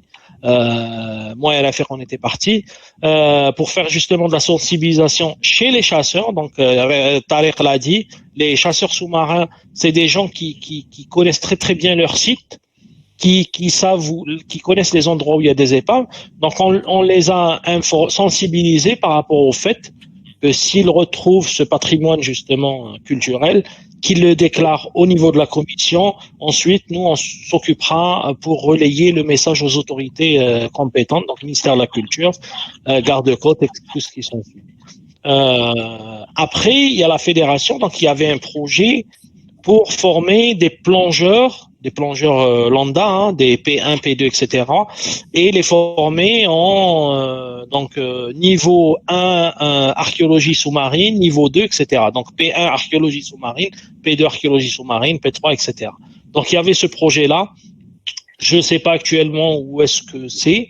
Enfin voilà, donc on espère que ça va se concrétiser aussi. Donc comme ça, il y aura énormément de personnes, donc de bénévoles. Dans l'Algérie, on aura besoin dans quelques années, quand plusieurs sites, je l'espère, Tariq aussi, Rafiq aussi, etc., tout le monde, plusieurs sites, plusieurs chantiers seront ouverts en Algérie et que cette discipline soit développée. Voilà, donc par rapport aux formations, ce que je peux répondre. Si Rafiq a envie de rajouter quelque chose. Non, c'est parfait. Juste que voilà, on avait proposé une formation type P1 méthode et technique d'archéologie subaquatique pour les plongeurs. On avait même fait une réunion avec différents CTN, etc. On avait validé un programme où les P2 pouvaient rejoindre, faire une spécialité de quelques jours seulement, de 4 jours de formation sur un premier niveau, un deuxième niveau, un troisième niveau. Malheureusement, ça n'a pas fait. La suite n'a pas abouti au niveau de la fédération, mais on va relancer. Hein. Chaque année, on relance cette idée de créer une formation pour les plongeurs, pas forcément qu'ils soient archéologues. Les archéologues, ils seront formés à l'université. Merci beaucoup. La prochaine question, elle est anonyme. De quelle autorisation faut-il se doter pour fouiller? Monsieur Khalaf? Si vous pouvez répondre. Alors, pour fouiller, il faut en Algérie que ce soit le ministre lui-même ou la ministre, qui est actuellement, on a une ministre, une femme, qui vous signe l'autorisation. Pour cela, il faut être chercheur. Donc, avoir le grade, enfin, le poste de chercheur. Mais pas que, il faut être habilité à diriger de recherche. Il faut savoir qu'à l'université, on est enseignant, maître assistant, avec un magistère par exemple. On est maître de conférence avec un doctorat, mais il faut être habilité, donc travailler, publier, etc., et faire une autre soutenance et être habilité à diriger des recherches, puis demander une autorisation de recherche. Et pour cela, il faut justifier, il faut faire un avant-projet, c'est très complexe. Hein. Il faut un avant-projet, que l'avant-projet soit complet, qu'il explique comment la fouille va se dérouler, quels sont les objectifs, les méthodes, etc., pour qu'on puisse vous valider. Et puis, il faut faire passer ça par une entité de recherche. C'est pour ça que je vous avais dit tout à l'heure, il est très important de lancer la recherche dans son cadre officiel. Pour par exemple, pouvoir faire une fouille, il faut que ça soit validé par un conseil scientifique d'une faculté, d'un laboratoire de recherche, d'un centre de recherche, d'une université. Mais il faut que ça soit validé par un conseil scientifique. Donc voilà. Sinon, on peut participer à des chantiers de fouille, bien sûr. Mais pour détenir l'autorisation, c'est les critères. Merci beaucoup, monsieur Khalaf. Prochaine question. J'imagine que celle-là, elle est pour tout le monde. Avez-vous prévu d'intervenir au niveau des écoles, lycées, pour présenter vos travaux, pour sensibiliser et informer? Je pense que c'est plus à la société civile de se prononcer. Oui, Tarek, il aura la prochaine question aussi. Il l'a déjà fait d'ailleurs. On est dans une dynamique d'échange, hein, donc oui, pourquoi pas. Alors à Oran, on a une très belle structure qui a ouvert cette année, c'est la Maison de l'Environnement. Donc très belle structure avec un espace vert autour et tout, très belle salle un très beau amphi. Donc la Maison de l'Environnement, ils nous ont dit elle est ouverte, c'est pour les associations, vous êtes tous invités, vous pouvez l'utiliser sans problème. Donc on a fait déjà une première conférence en février, et puis ils accueillent beaucoup donc d'écoles tous les mercredis, je crois, ou tous les mardis, enfin la journée des écoles. Et donc la direction de l'environnement d'Oran, ils nous ont dit voilà, vous êtes les bienvenus, vous venez quand vous voulez. Voilà, on est ouvert à l'échange, il suffit juste de nous inviter. Pour la question d'après, hein, j'enchaîne. Donc par rapport à la photogrammétrie, c'est sûr que plus on a un appareil photo qui est performant, mieux c'est. Si on veut vraiment avoir des détails.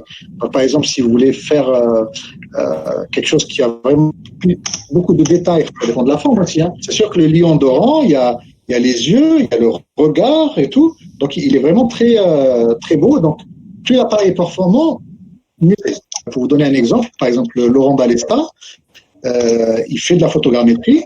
Et il vous présente vraiment donc des appareils photo qui coûtent très très cher, et il présente vraiment des détails du corail de l'ordre du millimètre. Donc vous pouvez zoomer pour voir vraiment le tout petit polype de corail.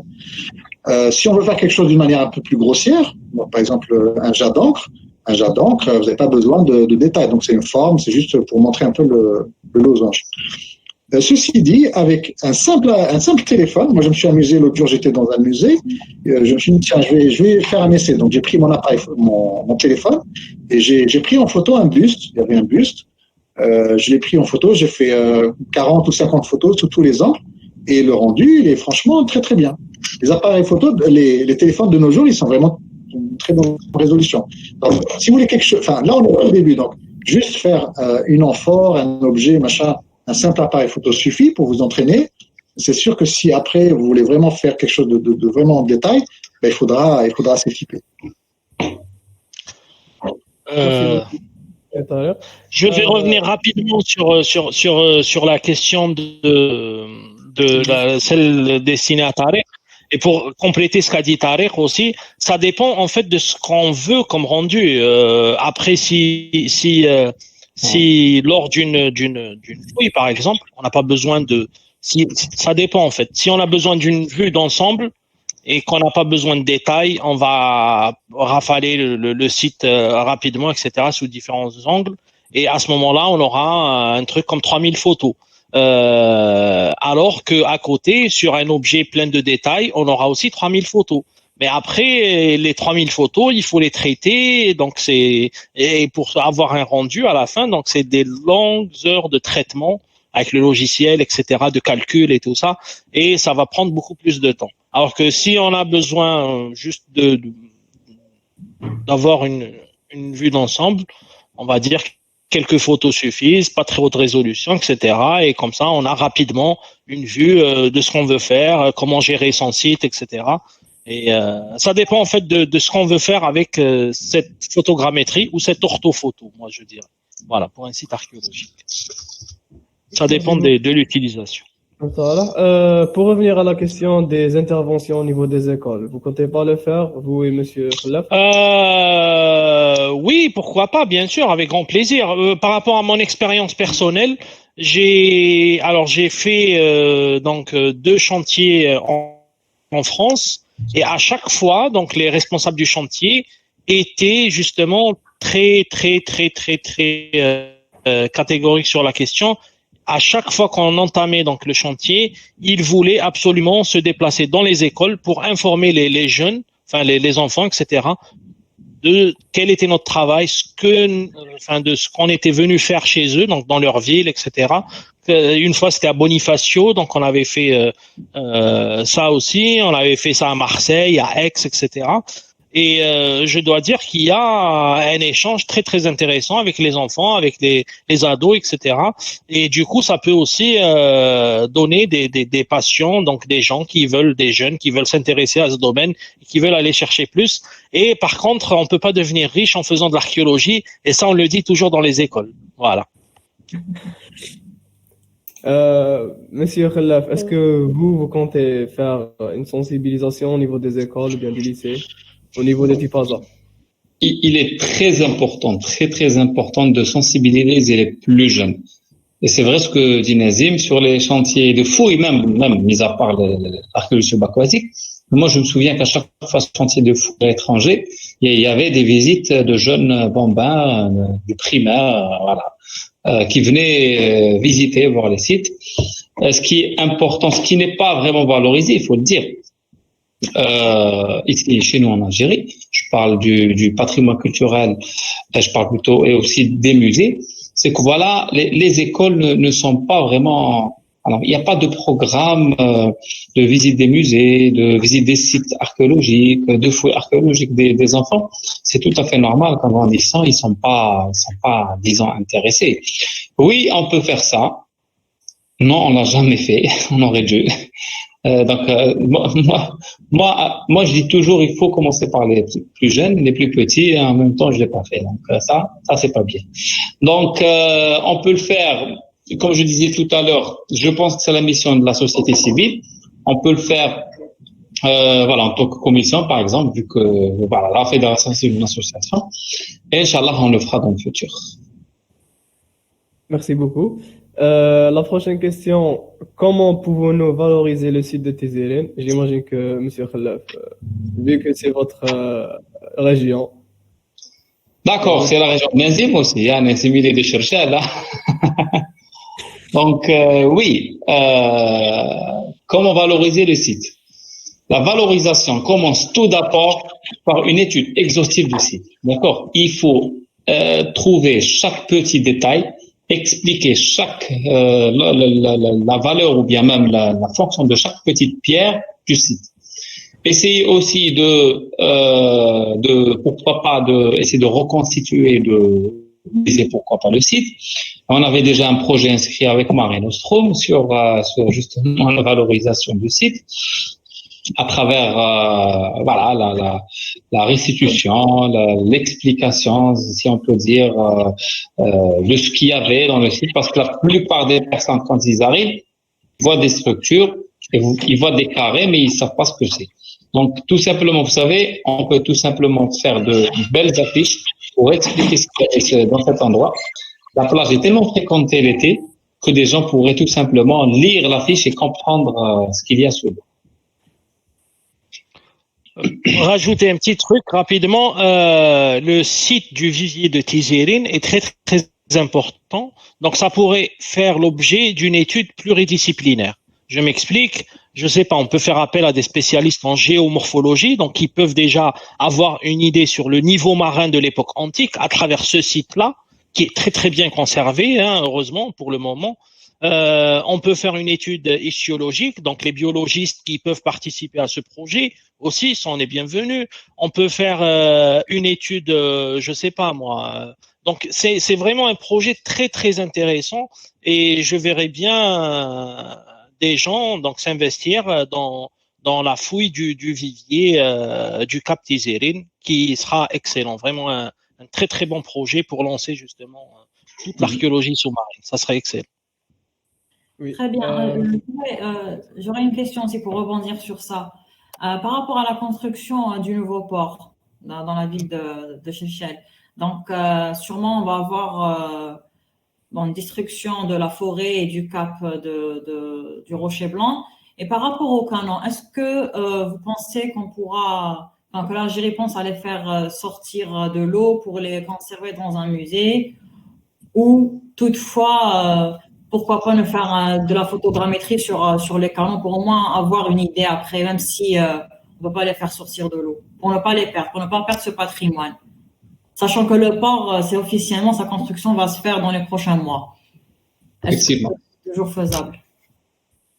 Peut-être. Puisque nous avons franchement, pour les canons, donc, je l'avais dit tout à l'heure, il faudrait absolument finir l'étude. Et pour finir l'étude, donc l'orthophoto, donc une vue d'ensemble du site, on n'a pas assez de recul. Les canons sont à 3 à 5 mètres sous l'eau, donc on n'a pas assez de recul pour avoir une vision d'ensemble du site. Donc la première des choses, c'est de faire une sorte de, comme l'a dit Tariq, la photogrammétrie, moi j'appellerais ça une orthophoto, donc une photo d'ensemble avec les dimensions réelles, donc un vrai relevé photo. Ça c'est une première étape. Donc pour avoir une vision globale du site, on aura peut-être une autre lecture. Et savoir comment ces canons sont justement disposés pour avoir des conclusions sur soit je sais pas comment le bateau a chaviré, etc., avoir des conclusions comme ça. Et ensuite, ce qu'on pourrait faire, ce qu'on avait proposé il y a pas très longtemps, moi et Rafik et les autres membres de l'équipe au ministère de la Culture, ça serait justement de soit les renflouer. À ce moment-là, ça coûterait énormément d'argent parce qu'il faudrait les conserver à long terme. Il y a donc des techniques pour les conserver. Donc là, pour conserver ces canons-là. Ou alors, le plus simple, ça serait de les déplacer dans un endroit sûr, à l'abri de cette destruction qui va arriver très bientôt. Donc, on pourrait justement les laisser sous l'eau, mais en les déplaçant seulement. Donc, les mettre dans un site plus sûr, sous l'eau, les garder toujours sous l'eau, en sortir peut-être un ou deux pour voir ce que ça donne. Donc, une fois étudié, une fois dégongué, une fois nettoyé, une fois donc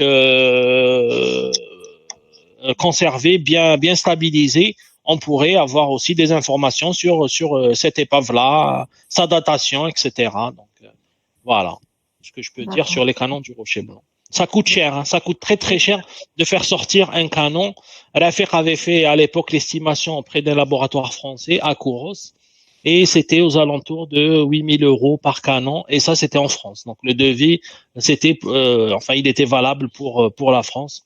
En Algérie, ça devrait dépasser les 10 000 € par canon. Voilà, pour avoir une estimation comme ça en tête. Et on en a 23.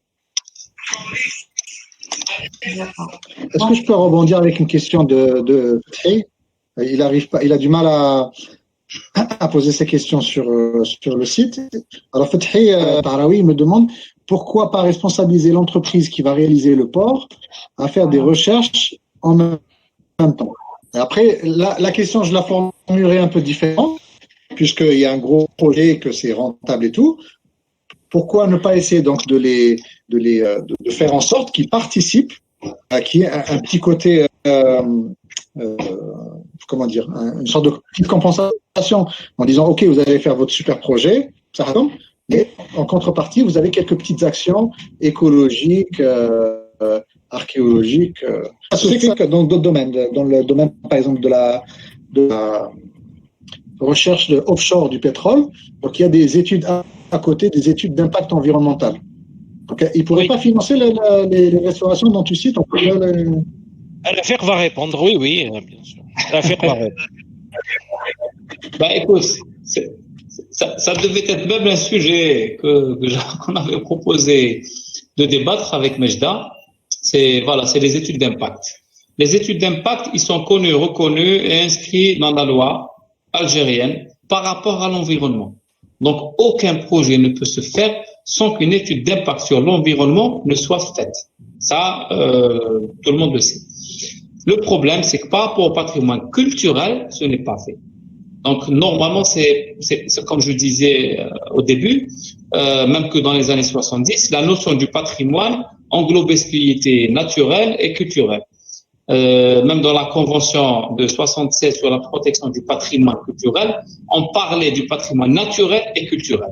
Mais à un moment, ça a été séparé. Même les parcs, vous savez, les parcs au sud, le Tassili, etc. C'est des parcs où il y a la notion de la nature qui est protégée et la notion de la culture. Malheureusement, ce n'est pas le cas dans des situations pareilles. Oui, normalement, on applique la politique du pollueur-payeur. Celui qui pollue, il paye. C'est logique, c'est tout à fait normal. Mais ce n'est pas appliqué, ce n'est pas d'actualité en archéologie sur le patrimoine culturel. Je vais même vous dire qu'on a approché l'entreprise du port. Donc c'est un groupe de plusieurs entreprises géré par l'entreprise du port de Chechel. On les avait approchés, on a discuté à plusieurs reprises avec eux. Ils étaient très réceptifs, ils nous ont reçus. On a discuté sur le côté technique de la chose, ce qu'on devait faire, etc. Mais quand est venu le temps de parler sous, ou parler, on va pas dire sous, on va pas payer, non. C'est que l'aménageur, il peut tout simplement mettre à disposition des chercheurs son matériel, ses équipes, sa technologie que nous on n'a pas. Peut-être c'est magnétomètre, c'est sonar, multifaisceau, etc. Juste cette idée, ils nous ont dit non, vous pouvez faire ce que vous voulez, mais nous, on n'est pas concernés. Donc le problème, c'est que tant qu'il n'y a pas la législation qui oblige, on ne peut pas les obliger à participer ou à prendre en charge le travail. Il y a l'exemple que je peux citer de Tipaza où la direction de la culture a demandé justement d'inclure l'étude d'impact sur le patrimoine culturel dans l'étude de la transformation du port de Tipaza actuellement. Et donc c'est le LEM qui s'était occupé de faire cette étude d'impact. Mais malheureusement le LEM, les biens culturels, c'est pas leur spécialité. Ils font dans l'environnement, dans la biodiversité, etc. Et du coup, qu'est-ce qu'ils ont fait? Ils ont juste mis l'histoire de la ville de Paza dans leur étude d'impact en croyant que c'était ça. Mais non, c'est pas ce qui est demandé en réalité. Parce que l'histoire de Tipaza, on la connaît, on n'a pas besoin d'en voir. Mais on veut une étude d'impact sur ce site-là, le site du port de Tipaza. Donc, est-ce que réellement ils peuvent le faire? Malheureusement, non, ils pouvaient pas le faire et ils ont fait l'historique de la ville. Donc, par rapport au port de Chechel, il y a eu une catastrophe. Malheureusement, c'est ce qui va se faire. Et je ne vous parle même pas. Donc, on connaît le site des canons. Je ne vous parle même pas des sites qu'on connaît pas encore. Donc, il y a peut-être des épaves qui sont plus à l'extérieur. Donc, ou même à l'extérieur de l'emprise du port. Et où les gros bateaux, donc les gros cargos vont venir jeter leurs ancres et détruire tout ce qu'il y a sous l'eau. Donc, il faudrait vraiment prospecter, non pas juste l'emprise du port, mais toute la région de Chechel, etc., qui va être impactée à un moment ou à un autre par justement l'arrivée de ces gros navires qui vont jeter leurs ancres là-bas. Donc, il faut faire une prospection générale. Voilà, c'est l'idéal. Ça, c'est l'idéal. Une étude d'impact a été même demandée au LEM sur le port de Chechel, d'El-Hamdaniya. Le LEM, c'est nos amis, c'est nos collègues. Mais bon, voilà, ils ont fait avec les moyens du bord, avec ce qu'ils pouvaient. Ils nous ont contactés pour les aider, pour les orienter par rapport justement aux sources et aux ouvrages qui peuvent les aider. mais c'est pas des archéologues. Comme nous, on ne pourra jamais faire des études d'impact sur l'environnement. Et c'est la même chose qui a été faite sur le port de Hamdania. Il faut dire que c'est nous, hein, c'est nous qui sont présentés à l'entreprise du port. C'est le musée maritime aussi qui a envoyé un courrier au LEM et à l'entreprise du port. C'est le CNRA qui a envoyé un courrier qui s'est présenté officiellement. Malheureusement, ça n'a pas abouti. Voilà, encore une fois, parce que tant qu'il n'y a pas les textes, on peut rien faire. Malheureusement. On peut pas le tourner différemment au lieu de dire il y a un impact mental, il y a un impact machin. On peut pas le tourner différemment de dire on vous propose un projet d'embellissement du port. Imaginez qu'à l'entrée de ce port, vous mettez 23 canons à l'entrée du port. C'est une force, c'est un objet décoratif très intéressant et qu'on peut pas avoir ailleurs. Autant les petits objets, on peut les mettre dans des musées, autant les gros objets, il faut les mettre sur la voie publique. Donc 23 canons à l'entrée du port de Seychelles, c'est énorme. Primo, ça coûte de l'argent, ça ne les intéresse pas. À part si tu fais ça de ta poche, il n'y a pas de souci. Fais-nous l'embellissement du port. C'est ce qu'ils ont dit, hein. C'est ce qu'ils ont dit. À l'époque, c'est ce qu'ils avaient dit, oui. Vous faites, on vous aide, on vous donne les plans, on vous donne les trucs, mais nous, ça ne doit nous coûter aucun sou. Ça, c'est première chose. Deuxième des choses, comme a dit Nazim, il n'y a pas que les canons. Il n'y a pas que les canons. Si on doit faire une étude, ce qu'on appelle une prospection régionale, on doit tout voir ce qu'il y a à l'intérieur. On en a trouvé des sites, hein, sur le terrestre. On ne parle pas du subaquatique. Déjà, sur le terrestre, il y en avait plein. Alors là, sous l'eau, probablement qu'il y a, vous savez, les quais, ils sont énormes, c'est 3000 hectares, si je ne me trompe pas. C'est énorme. Donc, si on commence à chercher et qu'on trouve, il va falloir qu'on aille voir ce que c'est. Et là, ça peut déranger, ça peut bloquer, et ça fait peur. Alors que nous, archéologues, on n'est pas là pour bloquer les projets, bien au contraire. Déjà que la notion d'archéologie préventive, très en retard par rapport à ça, ici en Algérie. L'archéologie préventive, qui est appliquée un peu partout dans le monde, c'est d'aller voir s'il y a quelque chose, là où on veut faire un projet, et si effectivement il y a quelque chose, de donner des solutions. On ne bloque pas le projet, on ne bloque pas l'aménageur, mais on laisse les projets avancer, mais on protège en même temps les vestiges. Le meilleur exemple se trouve à la place des martyrs, Saht Chouhada à Alger. Donc, avec le projet du métro d'Alger, il y a une très très belle opération d'archéologie préventive qui a été faite sur ce site-là. Donc, en terrestre, il faudrait, il faudrait juste recommencer cette opération à chaque fois qu'il y a un grand projet comme ça, ou même un petit projet, hein. Moi, je suis que l'archéologie préventive soit intégrée à la législation pour la construction, pour l'aménagement du territoire, etc. Et que ça devienne une habitude, qu'on arrête de détruire tous les biens culturels, que ce soit à terre, en mer, etc. Donc, voilà. Et l'archéologie préventive chez nous, c'est les études d'impact en environnement. C'est exactement la même chose. Il faut faire des études d'impact sur tous les projets, de grands projets qui sont faits, qui sont programmés et qui doivent se faire. D'accord. La prochaine question, c'est pour Monsieur Mourtari. Quel était le retour des lycéens hors année quant à leur expérience? Comment pérenniser cette expérience? Alors les lycéens, ils étaient vraiment très très contents déjà avant même de faire le premier échange. Ils étaient très très contents donc de se préparer à nous recevoir. Ils ont beaucoup appris en 5 jours. On a fait vraiment beaucoup de choses. On est allé sur des sites quand même symboliques, le Lion de la Place d'Armes, Santa Cruz, Palais du Bey. Et nous, notre échange culturel, il était vraiment très ambitieux. C'est-à-dire qu'on a un budget donc de 38 000 € pour l'échange culturel. C'était prévu que toute la classe monte à Marseille pour le Congrès mondial de la nature, qui était prévu en juin 2020. Malheureusement, il a été annulé. Les étudiants, les lycéens, ils avaient un stand de prévu pour que les lycéens d'Oran et les lycéens de Marseille présentent donc le travail commun. Donc, on a choisi cette thématique de la photogrammétrie et aussi, on a parlé du lion. Donc, on se préparait à faire tout un scénario autour du lion. Voilà. Bon, c'est que de choses remises, hein, parce que quand on va aller au musée Zabana, donc ils seront impliqués, donc ils vont faire de la photogrammétrie donc d'objets sous-marins. Et puis dès que la pandémie elle est passée, on a le budget pour faire ramener toute la classe à Marseille et on a le budget pour ramener la classe marseillaise à Oran, un échange culturel dans les deux sens, voilà, pour apprendre plein de choses, parce qu'il y a plein de choses en commun. Hein. Santa Cruz à Oran, dans la région de Marseille, à Nîmes, il y a la cathédrale de Santa Cruz, avec une petite statuette qui a été rapatriée en 62. Donc on avait prévu d'emmener les Oranais voir Santa Cruz à Nîmes. Et puis voilà, donc c'est que chose remise, Inch'Allah, quand la pandémie sera passée, on concrétisera ce projet. Et après, faire ça avec d'autres lycées, pourquoi pas? Oui, nous, ça nous intéresse beaucoup.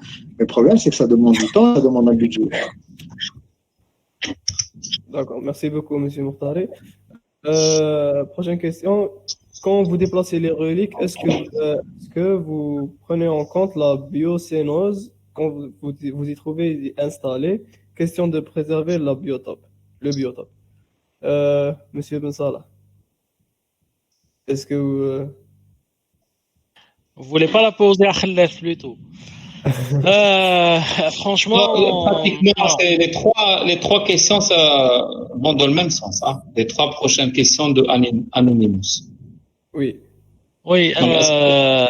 Est-ce qu'il faut protéger? Est-ce qu'ils sont mieux protégés que terrestres? Et est-il plus intéressant de laisser les reliques sous l'eau ou bien les mettre dans les musées? C'est pratiquement dans le même sens. Alors, ce qu'il faut savoir, c'est que chez nous, lors de fouilles archéologiques terrestres ou sous-marines, il n'y a pas eu. Hein, on a fait juste une étude rapidement sur les canons et puis ce qu'on a fait comme étude, c'était juste de la prospection. On n'a rien sorti de l'eau, on n'a rien touché, etc. Donc, c'était vraiment des opérations, plus de prospection que des opérations de fouilles.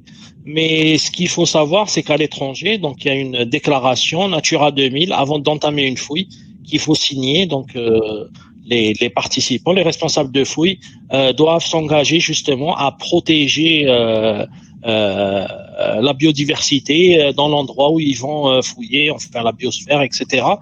Et du coup, c'est pas toujours évident de le faire. Il faudrait voilà s'entourer de spécialistes et dire que c'est comme en archéologie préventive en fait. En archéologie préventive, on prélève les choses les plus importantes, les plus, on va dire, les plus mobiles. Et malheureusement, pour tout ce qui est structure, etc., on va essayer de prendre un maximum d'informations, prendre des photos, faire des relevés, etc. Et ça sera forcément voué à la destruction. Donc ça, c'est le principe de l'archéologie préventive. En biologie, je ne sais pas comment ça se passe. Et à ce moment-là, il faudrait que justement, ce soit les biologistes qui viennent nous accompagner.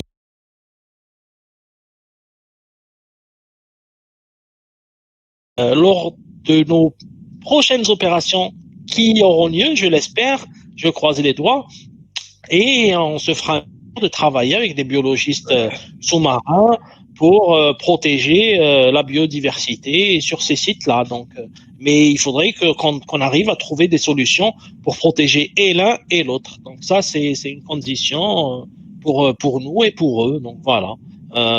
Je vous cache pas qu'il y aura même si la Posidonie par exemple est protégée, mais quand il y a quelques branches de Posidonie sur les canons qui vont être traités, à ce moment-là, comment faire? Il faudrait qu'il y ait une technique pour remédier à ce problème. Et je pense que c'est aux biologistes de nous proposer ces solutions-là, parce que c'est pas notre spécialité.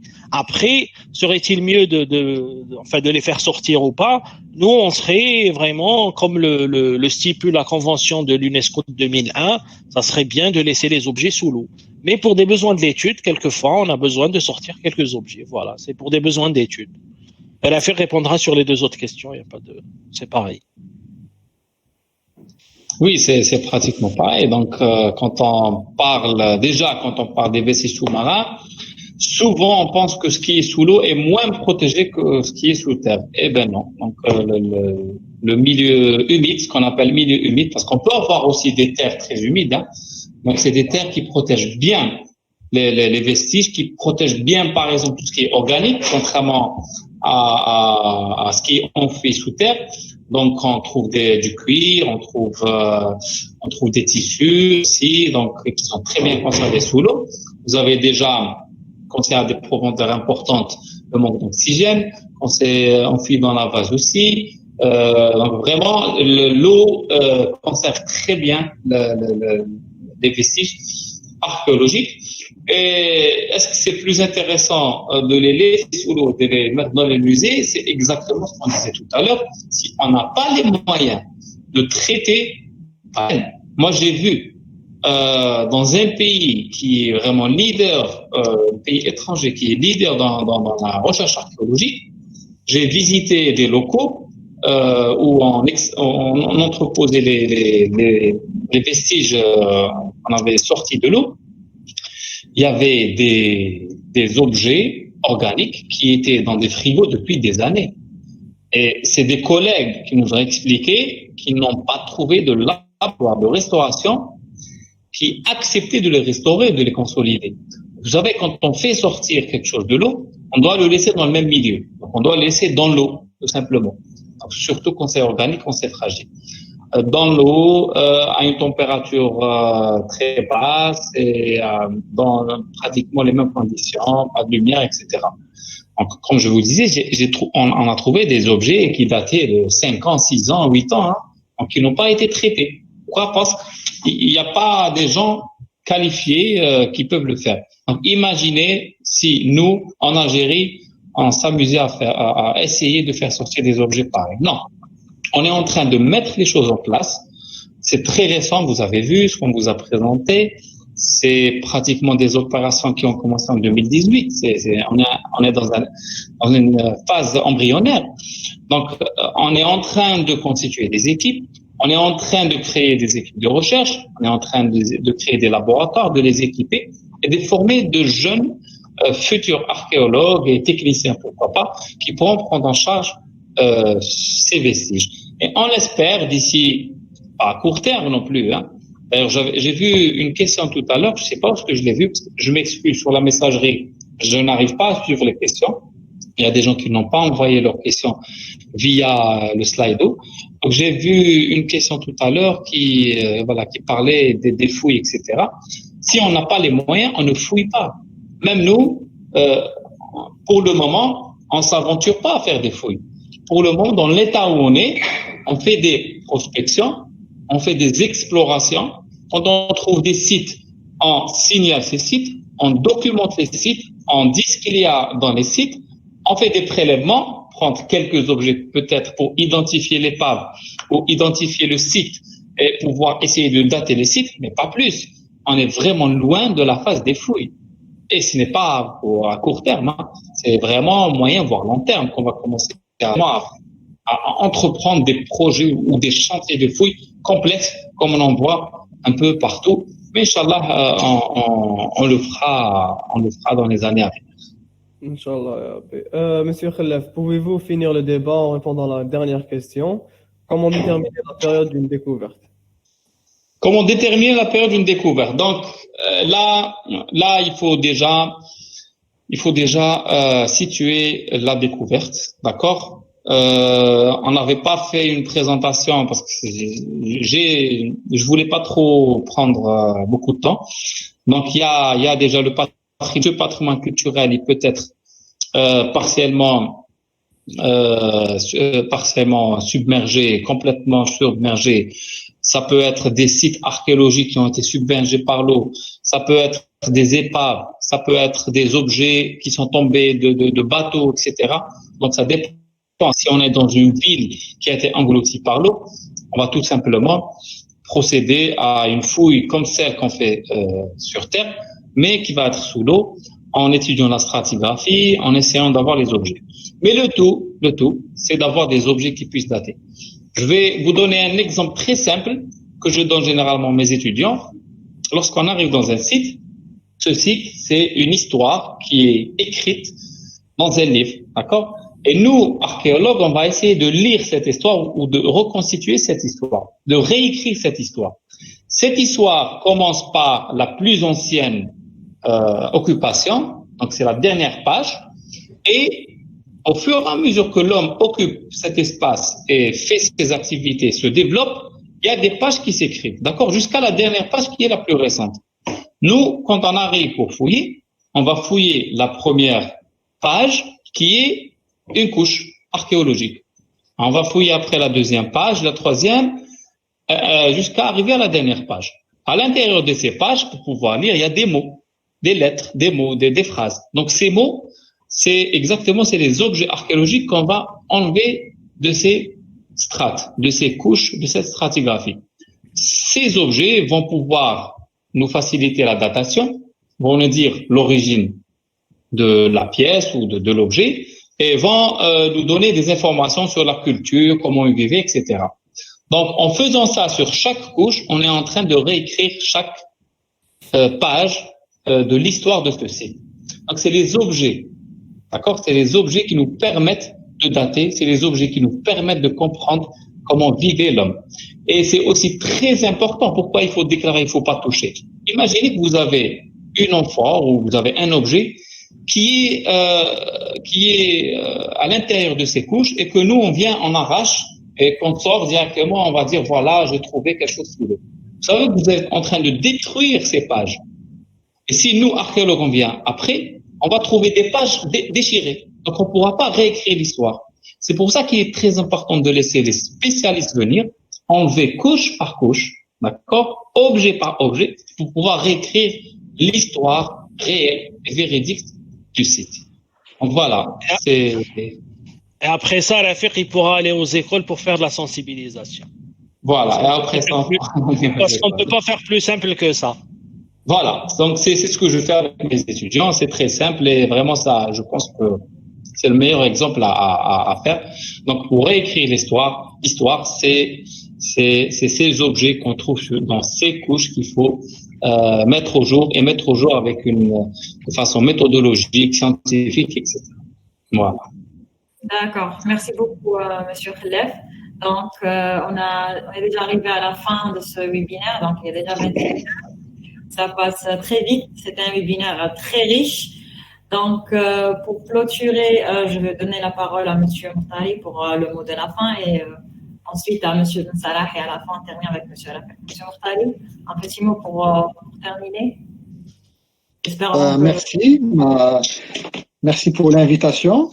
Ça fait plaisir donc de participer à de tels débats, en sachant que voilà, on parlait des lycéens, des écoles, c'est l'avenir, mais même, en ce moment même, on est jeunes quand même, nous aussi on est jeunes, 30, 40 ans, c'est jeune, je pense que c'est jeune, et je pense qu'on peut écrire de belles histoires, on peut écrire de belles pages de ce livre de l'archéologie sous-marine. Donc voilà, donc il y a peut-être un petit noyau dur qui se construit là récemment et qu'on peut donc faire de belles explorations, de belles découvertes. Il y a un potentiel qui est énorme. Moi, je me suis intéressé à Oran, donc on a fait Chebek à Oran, mais c'est les mêmes, surtout le littoral. Il y a beaucoup de choses donc à découvrir. Et voilà, peut-être une dernière remarque, voilà, il y a une commission archéo au niveau de la fédération et tout. Ce serait bien donc d'essayer donc d'améliorer donc cette question des autorisations, d'améliorer les relations avec les gardes-côtes, essayer de banaliser un peu ça pour qu'on puisse faire un travail ensemble qui est toutes les associations de passionnés, que ce soit à Cherchell, à Oran, à l'Est et tout, et qu'on fasse un travail ensemble. En tout cas, il y a de très belles explorations, en tout cas beaucoup plus belles que ce qu'on pense, à faire, et j'espère qu'on aura l'occasion de le faire dans les prochaines années. Merci beaucoup, monsieur. Merci beaucoup. Oui, merci, comme a dit Tarek, merci beaucoup pour cette invitation. Ça fait toujours plaisir de vous... Ah, excusez-moi, juste 2 minutes. Ça doit être sa fille qui ne laisse pas tranquille. C'est exactement ça, c'est ma fille qui vient à chaque fois. Bref, je voudrais remercier donc l'association Mare Nostrum pour cette invitation. Merci beaucoup. Et puis Mare Nostrum, c'est l'association du cœur, parce qu'on était là au début. J'espère qu'on sera là aussi bien après. Donc, je vous remercie pour l'invitation que vous nous avez faite. Et puis j'espère aussi qu'il y aura des gens, donc à travers ce que vous avez fait aujourd'hui, l'association Mare Nostrum, qu'il y aura des gens passionnés, des gens qui aiment la mer, qui aiment le patrimoine culturel et qui vont vouloir intégrer justement ces équipes. On aura besoin de tout le monde. On aura besoin de la société civile. On aura besoin des chercheurs dans divers domaines, hein, pas forcément en archéologie. Donc, tous ces gens-là sont les bienvenus. On aura besoin des enfants, des adultes, etc. Donc, tous les gens passionnés sont les bienvenus et j'espère qu'il y aura un avenir meilleur pour cette discipline qui est l'archéologie sous-marine, un avenir plus prospère, beaucoup plus de moyens engagés par l'État, beaucoup plus de recherche. Et puis voilà, donc nous sommes là, nous avons la volonté de continuer et j'espère qu'on va écrire les belles pages de ce domaine-là avec tout ce beau monde. Merci beaucoup. Merci, Monsieur Salah. Monsieur Khalef? Que dire de plus? Et voilà, ils ont tout dit. Les deux ont tout dit. Donc, à mon tour de remercier l'association. Je reviens aussi sur ce qu'a dit Nazim, l'importance de la société civile. Mare Nostrum en fait partie, c'est une association. Voilà, la recherche en archéologie subaquatique ne concerne pas que les chercheurs spécialisés, non. Effectivement, on est en train de créer ce noyau, on est en train de constituer ce noyau, ces équipes de recherche spécialisées en archéologie subaquatique, mais on aura besoin de tout le monde, on aura besoin des associations, des plongeurs, des passionnés, et comme ce qui est bien, l'avantage qu'on a, c'est que nous, c'est vraiment récent. D'accord, en Algérie. On n'a pas autant d'associations, autant de plongeurs que des pays d'autres rives. Bien au contraire. Leur nombre est vraiment très peu par rapport quand on les compare. Donc, on a déjà des expériences des autres pays. Et on a vu un peu partout que c'est la société civile qui a fait avancer les choses. On a vu que c'était les plongeurs passionnés, pas forcément les spécialistes, qui ont permis de mettre au jour des milliers de sites, des milliers d'épaves un peu partout en Méditerranée, en dehors de la Méditerranée. Donc, on est vraiment convaincu que l'apport de ces plongeurs, il est très important. Donc, on essaie de faire effectivement, de créer ce noyau ce noyau d'enseignants, de chercheurs, de plongeurs, etc. Où, Inch'Allah, d'ici peu, des résultats, des fruits pourront être exposés, présentés, pourquoi pas, avec vous, avec Mare Nostrum. Et voilà. Et encore merci à toutes et à tous. Voilà, merci beaucoup. Donc, merci à toi, Rafik et Nazim, de répondre toujours présent à l'appel de Mare Nostrum. Donc, vous nous avez été le flambeau, donc vous passez le flambeau. Donc, merci encore à vous. Merci à Monsieur Mourtari. Espérons une prochaine ou une future collaboration entre nos deux associations, peut-être, pourquoi pas, à l'avenir, hein, une collaboration entre Chebec et Mare Nostrum. Peut-être trouver un futur projet. Donc, on va essayer de travailler sur ça à l'avenir. Merci d'avoir répondu présent à notre invitation. Et j'ai qu'à vous dire à la prochaine. Prenez soin de vous et passez un excellent week-end. Donc, protégez-vous. Voilà, et protégez-vous. Merci beaucoup. Ah oui, même le lion, c'est vrai. Portez vos masques.